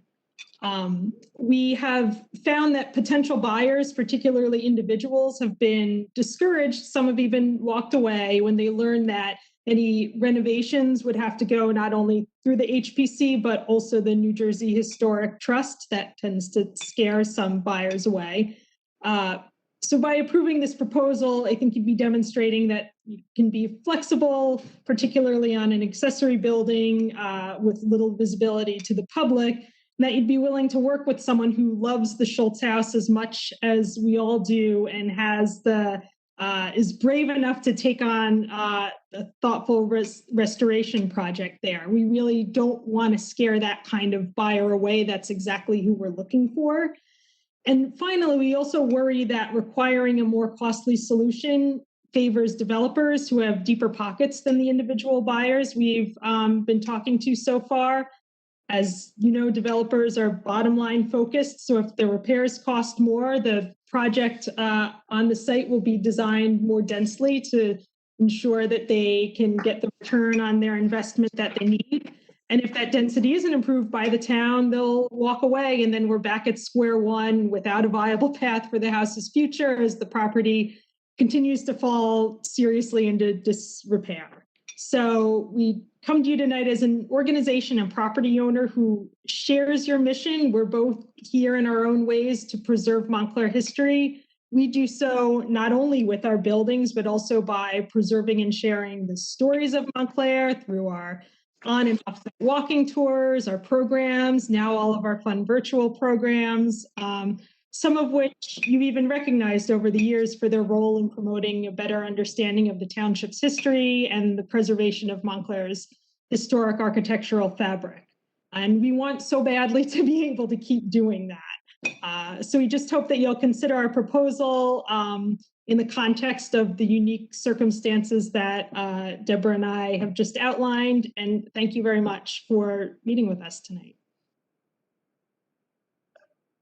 Okay, well, thank you very much for that comprehensive overview. Very much appreciated. I have a question before we open it up. The current roof, which is a cedar shake roof, when was that replaced? It's not the original roof to 1896. It might, parts of it might be. Oh, okay. From what the recollections that people have had, that there was patching being done on the roof on September 11th, 2001, because they were all standing on the roof watching what was going on in the city. So we feel that there was some patching done at that time, and then again in 2016. Okay, thank you. And do you have any pictures of the sightlines from the street? Because part of this is, what's visible from the public right away. We tried to get some, but you just can't see it from the street. Okay, well, that's good to know.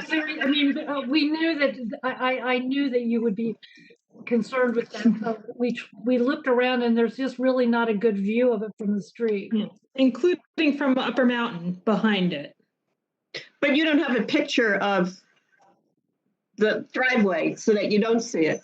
No, the driveway going up the hill. No, you can't. No, from Upper Mountain. From Upper Mountain. From Upper Mountain, you can only see it when you're coming in that little sneaky back driveway. Okay. All right, so we'll open up for questions. Ms. Kane-Levy, do you have any questions? Oh.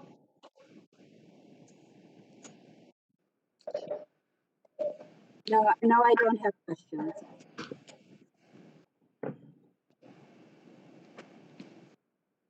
Mr. Hyman, do you have questions? No questions. And Mr. Rooney? No questions. So why don't we go to Mr. Conley? You're in receipt of Mr. Conley's report. Yes, and I think I answered. I was really appreciative to have that beforehand, because it allowed me to answer some of his questions.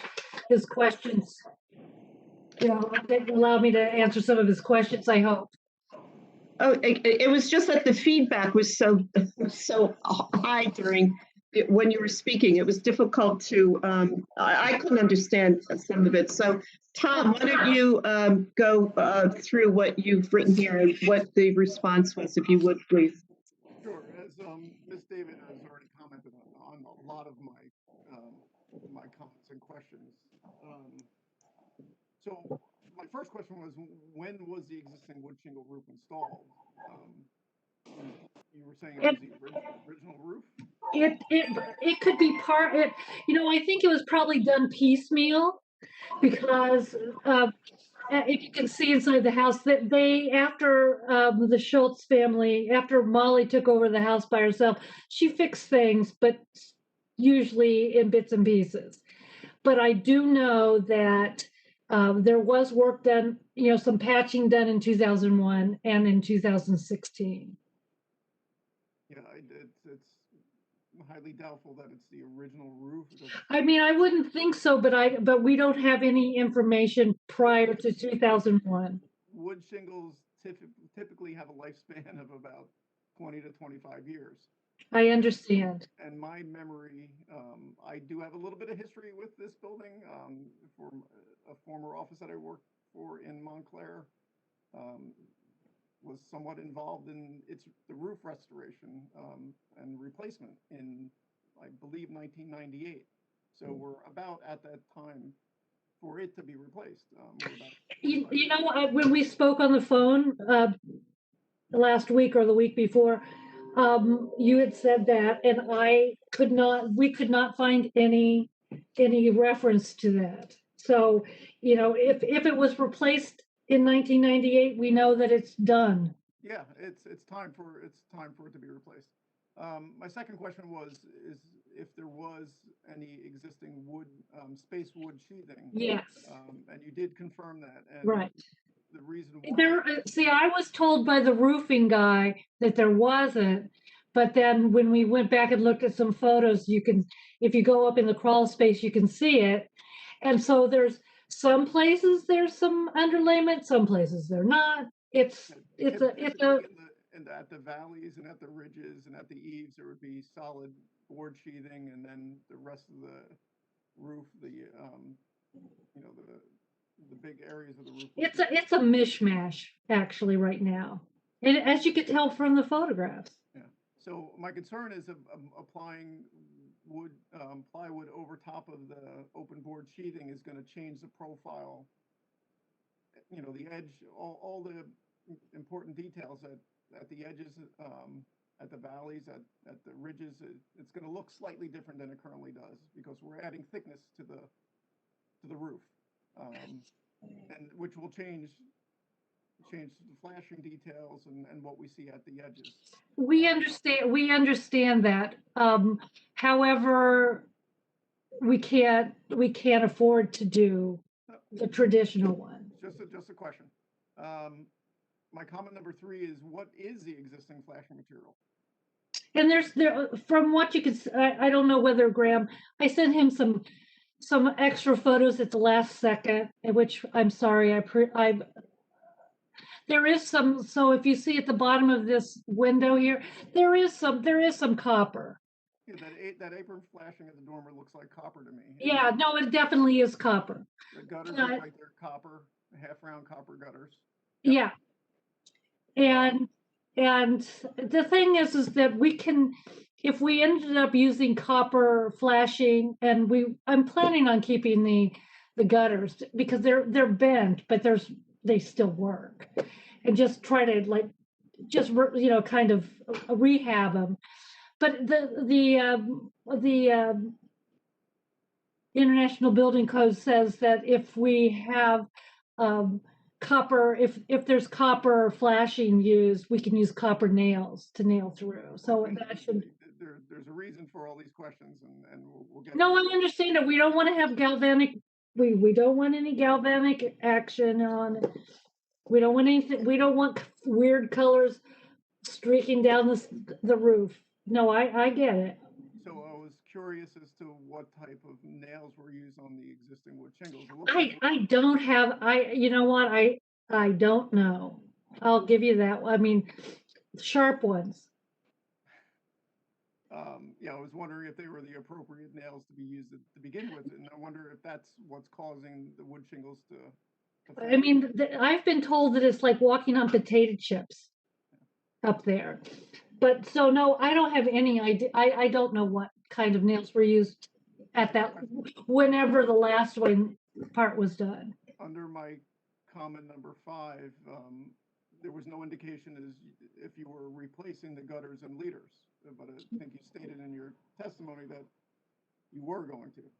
No, we don't want to. We're not going to replace them unless they're completely damaged, and I don't think that they really are. I think that they look like if they were attached to the end of the eaves, that they would still work just fine. They probably need a good cleaning out. So then, if you were going to install asphalt shingle, I was curious as to what type of nail you were going to use there for the same reason about the. Well, we would use the appropriate nails to affix it to the roof. If it's a copper gutter, I'm going to use copper nails. Okay. And then my comment number 7 is, altering the roofing materials, which is an important character defining feature in the overall, historic building, is going to somewhat diminish the character and integrity of the structure. That's something we all need to think about. And my final comment was, I would recommend that you actually prepare contract documents to really articulate the particular details. And that I can do. That's not a problem. Specifically for the valleys, I think they are open valleys right now, which means you can actually see the copper in the valleys.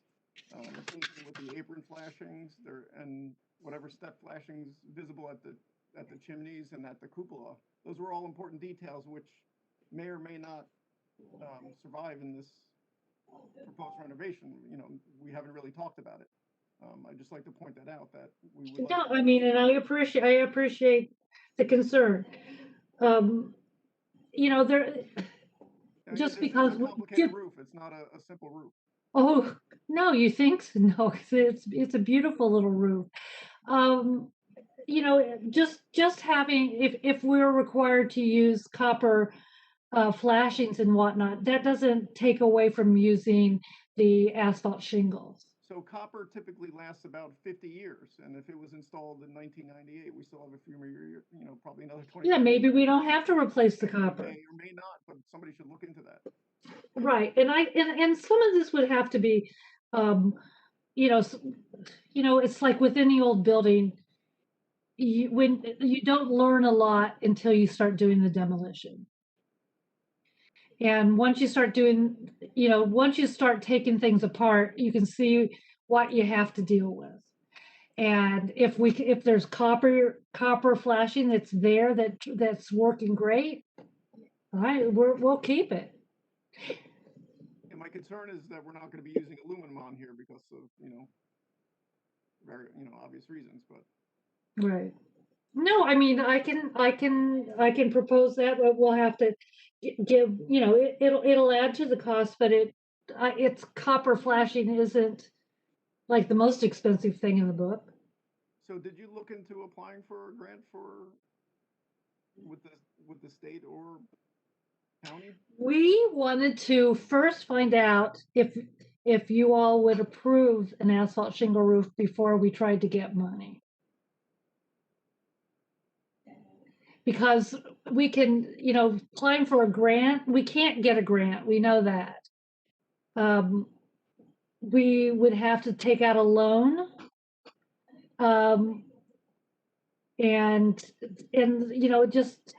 We just can't financially go for a $100,000 loan to replace that roof. But My only concern is once we go to the asphalt shingle side, it's going to be hard to go back. Okay.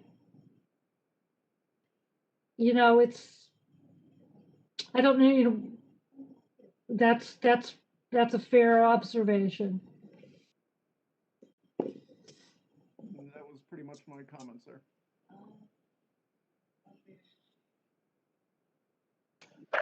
Okay, thank you, Tom. Deborah, what is the condition of the building itself, like the condition of the cedar shakes? The cedar shakes aren't too bad a shape.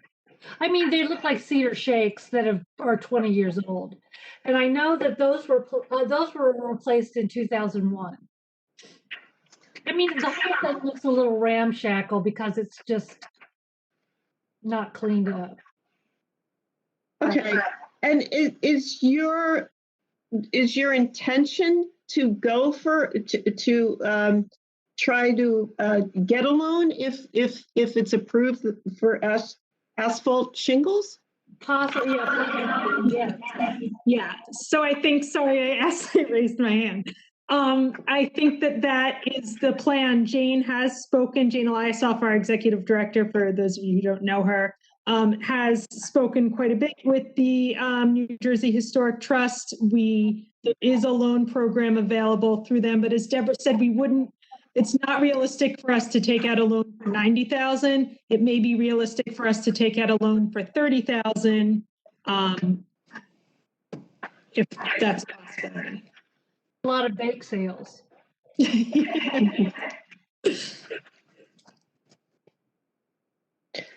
Okay. Is there currently a tenant in this building? The tenant, there's not one now. Yeah, the tenant moved out about 2 weeks ago because we've been talking with some potential buyers and felt like it was easier to not have a tenant in place if something moved forward with one of these potential buyers. The only reason I ask is I wondered if the water was penetrating, through the roof. Is it? Oh, no, that was taken care of. There's not any water going through the roof right now because of our tarp. That tarp is keeping water out? It looks like it's... I know, it looks like it. So we haven't had anybody say anything about any leaking lately. Okay, and then, so you're... I agree with Tom's comments about having a more detailed document because it is such a complicated roof with the cupola there. And just the part of the roof that what's the top of the cupola? Is that copper as well? No, it's wood shake.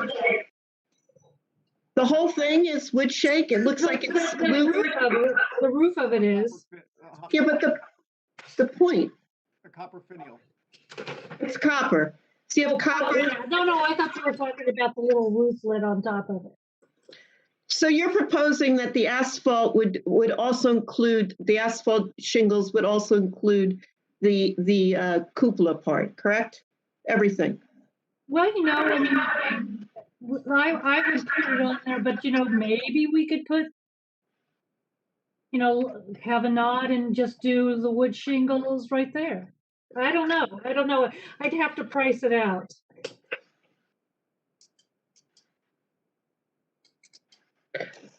All right, so does anyone else have any further comments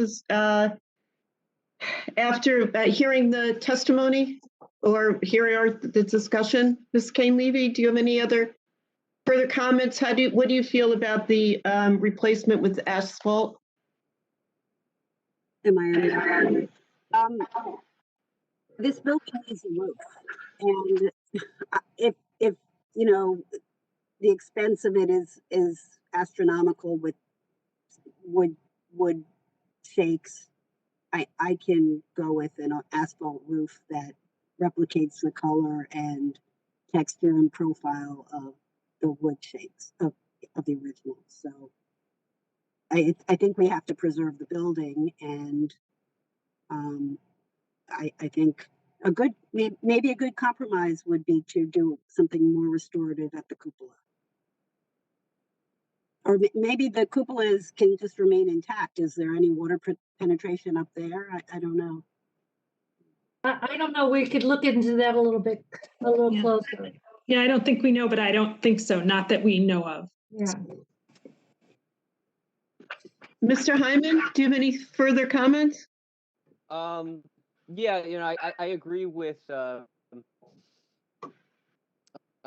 Connolly in terms of getting those additional details and ensuring that we preserve as much of that as possible.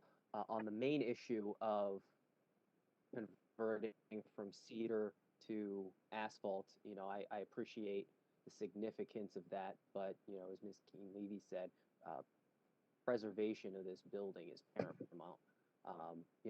Our purview is, primarily concerned with visibility from public right-of-ways. I lived at the corner of Upper Montclair and Claremont and passed this property every day going to the train station. It's incredibly difficult to see this structure, except in the winter, because of the foliage, because of the significant grade changes and where it's situated on the property. So, to the extent you can replicate the color and texture as close to the original as possible, I think it'll have a minimal detriment to the aesthetics in those publicly visible areas. I do appreciate what Mr. Connolly said about once you go to asphalt, really difficult to go back. So my suggestion would be to clearly articulate in the resolution the basis for the approval, and firmly establish that these are essentially emergency repairs warranting this this modification from the original, and in the future, if they take back to the commission for roof repairs, the future commission should evaluate whatever materials that future applicants propose based on what the original material was and not necessarily the existing condition.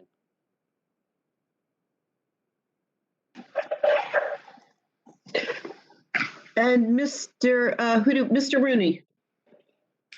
Well, I certainly understand their problem of not having enough money to use cedar shakes, it probably, if you put on asphalt, it might help with their insurance too, because insurance is historically very high when you've got a wood roof. You know, it's a compromise that I think that we all have to look at. I mean, whether it's cedar shakes or is it, the main house is all terracotta, which fortunately lasts a lot longer. But that's a real problem that anyone has to look at, is how can you keep something up? This is a good way to preserve the building. I kind of like the idea that Ms. Keen-Levy said to maybe use the cupola as the symbol of what it was, by using some cedar shakes up there and cleaning.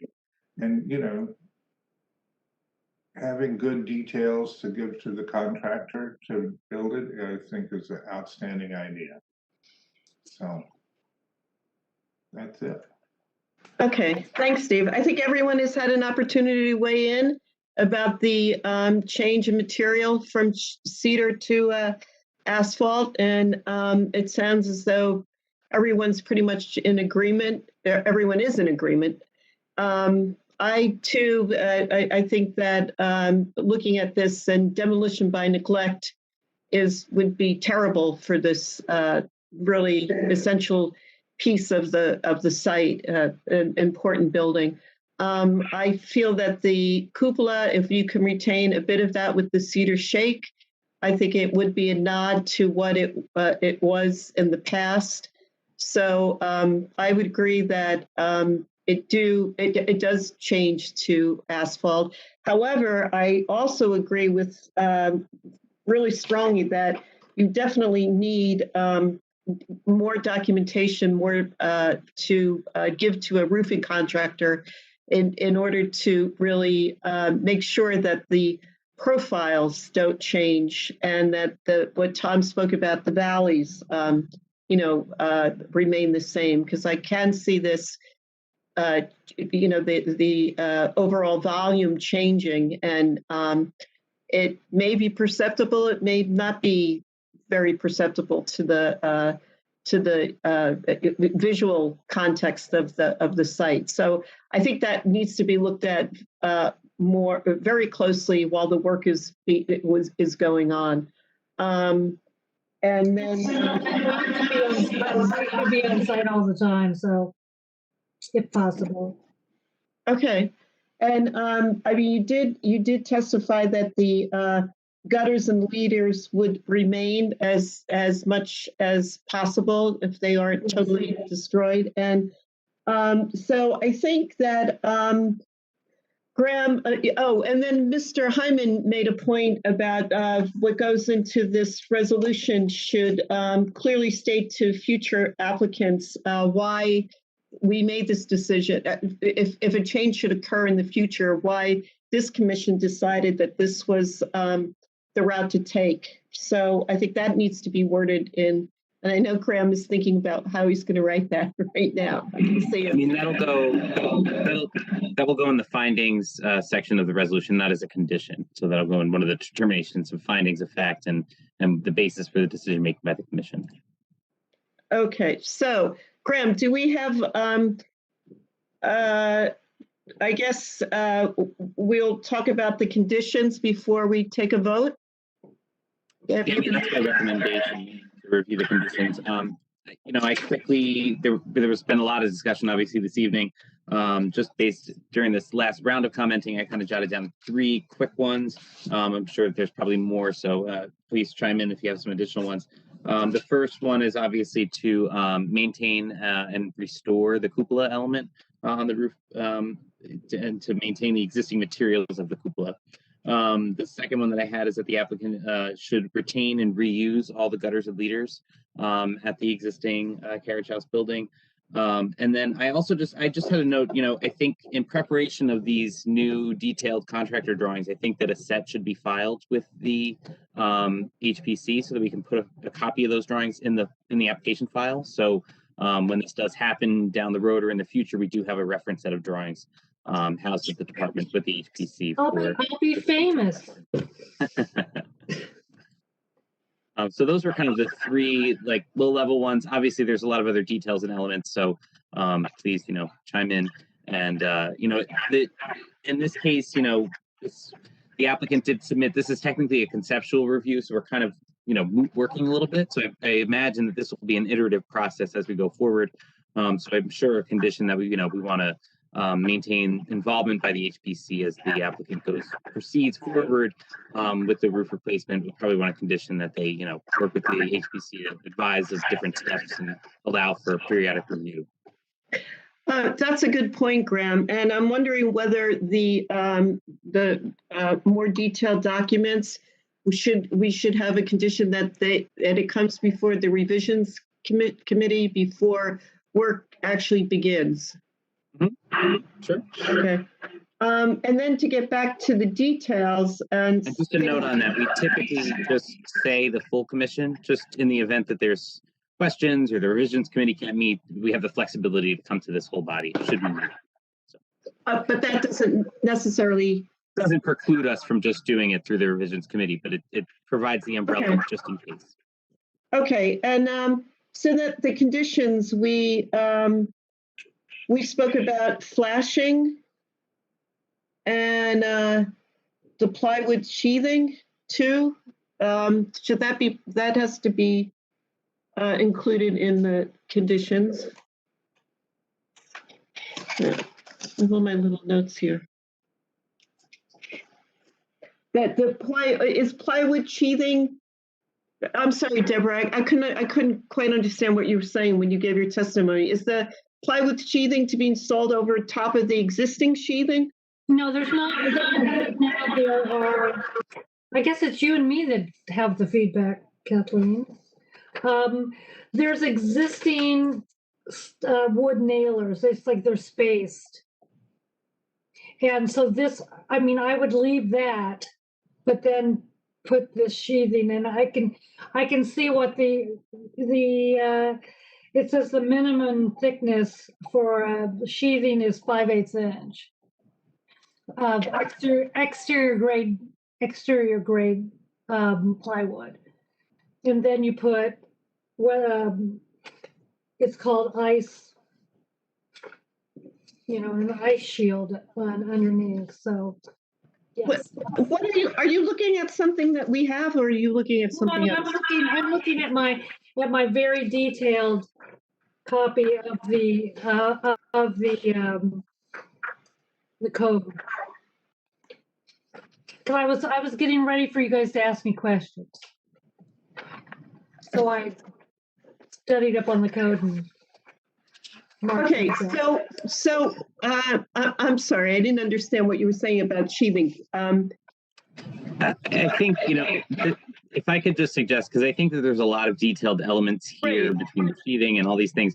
I think that can probably be encapsulated in expanding the applicants to return to provide a detailed drawing set, consistent, and we can kind of incorporate some of these recommendations. That detailed drawing set should include further details on the sheathing, further details on the flashing, and other elements that were discussed during the proceedings. And it can be at that time that we kind of get into the nitty-gritty of those specific details. I don't know if we have enough information yet in this format to really delve into those finer details. So that would be my suggestion. So. Okay. I think that's a great suggestion then. Okay. So clarify that a little bit for me. You want me to bring more detailed drawings to the revisions committee? Yeah, I mean, I think that based on the discussion this evening, the commission is looking for you to prepare detailed drawings for the contractor to begin the work. I think that the commission wants to see those drawings and kind of understand some more of the mechanics and techniques that are going to be done. So having them be part of the process, we can iron out some of these details. And that's why I want to leave it as the full commission, just in case we run into some issues at the revisions committee. We can come back to this body to discuss, some of those bigger things. So, and of course we have Mr. Connolly that can participate in some of these, subcommittee reviews. Should the commission want to, have him involved in reviewing some of these detailed documents as well. Okay. So I hope does that help kind of thread the needle here? Yeah, it does. It's, I get it. I've done this before. Okay, so tonight then, Jason, we are going to make it sounds very nebulous still to me. So that's why I'm wondering whether we vote tonight on issuing a certificate of appropriateness with the existing conditions, or do we ask for them to come back with more detailed drawings? What is the recommendation from our council? Hang on, Ira, you're on mute. Ira. Well, again, as I said before, what happens is that if you, guys, excuse me one sec, I have to be quiet. And what happens is that you can't really, issue it subject to, you can issue with conditions and they have to comply with the conditions, but if you can't want to change things when somebody comes back. So essentially you either have to give the certificate tonight or not give it and say that we will give it if these conditions are met, if you come back with this, that, and the other thing that you've asked for. So yeah, so I think to expound upon that, I mean, I think that the applicant in this case is required, the applicant filed this application to the HPC seeking to replace the roofing material. I think we've heard unanimous consent, given the existing conditions and testimony provided by the applicant, that the HPC is in support of changing the roof material, subject to, certain conditions. So I think that you can proceed with issuing the certificate subject to the conditions that we've outlined, including the one requiring submission of further detailed drawings, including details on the sheathing and flashing and other elements of the roof replacement. And so you would approve, the motion would be to approve that application subject to those conditions, approve the replacement of the roofing material subject to those conditions. Right. So Jason, I don't know if you want to add a little bit more to that, but. No, I think that's fine as long as it's clear that they're bringing stuff, they're submitting additional plans and they might have to do some more, but there's no additional decisions that have to be made. Yeah, the commission tonight would issue a decision on what the applicant is asking. That's fine. Jason, I don't know if you wanted to weigh in a little bit more on that. No, I'm fine with that, and I'd move to approve with conditions, with the understanding that they're going to come back for the design review committee. Okay, so I think tonight, what will the conditions be? That's my point. So I think it's just those 4 conditions that we had discussed previously, and I think this certificate is going to appear before us where we can edit the conditions at the next meeting. So it's the retention of the cupola, retention of the gutters and leaders, return with detailed drawings with details on the sheathing and flashing and other detailed elements of the roof material. And then I think the 4th one should be that the applicant will maintain communication with the HPC throughout the replacement process to advise of the status and continued replacement work being done. I think those are kind of the 4 overarching ones. We can iron out and wordsmith the conditions when we do the certificate at our March 18th meeting. But the purpose of tonight is just to kind of give the overarching 4 conditions to the applicant so they kind of understand where we're going to be at this. And they can certainly attend on March 18th to hear, our wordsmithing of the condition finalization. Okay, so the proposal to remove the existing wood shingle roof and replace it with the new asphalt shingles with conditions that Graham just outlined. Yes, Mr. Hyman, I believe, made the motion already to that effect. Sorry, I didn't hear. So we need second. We need a second. Second, somebody. Second. Okay, all in favor? Aye. Aye. All right. All right, well, thank you, Deborah. Thank you, Elizabeth. Thank you very much. We really appreciate your comments and thoughts and understanding where we're coming from and what our goals are with keeping it all together. Good luck. All right, thank you. Next on our agenda, I think it's the very end. Guys, And if you don't mind, I'm just trying to interrupt. I'd like to bail out because my daughter showed up with dinner and that's why they were all making. oh, Remember, I'm in Salt Lake City. Right. okay, but wait, Ira, before you go, I just wanted to ask you if we have an update on 109 Union Street and the lawsuit, and if we do we have to go into closed, whatever that is? They filed a motion for summary judgment partial summary judgment based upon the automatic approval issue. That's supposed to be heard on March 4th. I just asked for an adjournment for 2 weeks because the papers would be due next week. I'll still be here and I didn't feel like doing them from here. But it looks like it's the same judge as the rent control case. So that doesn't warm my heart very much. Oh, I okay. haven't had much faith in him, but there's nothing else to say about that but that. Okay, all right. Ira, can you send me those papers? What's that? As a motion? I think we sent the other ones. I'll send the papers he just filed, okay? Great. All right. you. Okay, guys, good night. All right, good night. Thank you, Ira. Bye-bye. So I think then we are ready to adjourn. May I have a motion to adjourn the meeting and see you next month, which is March, I don't know, March 18th. Thank you. May I have a motion to adjourn? Motion to adjourn. Second. All in favor? Aye. All right. Good night. Thank you, Tom. Thank you, Graham. Appreciate it. Goodbye. Bye. Bye-bye. Graham? Oh.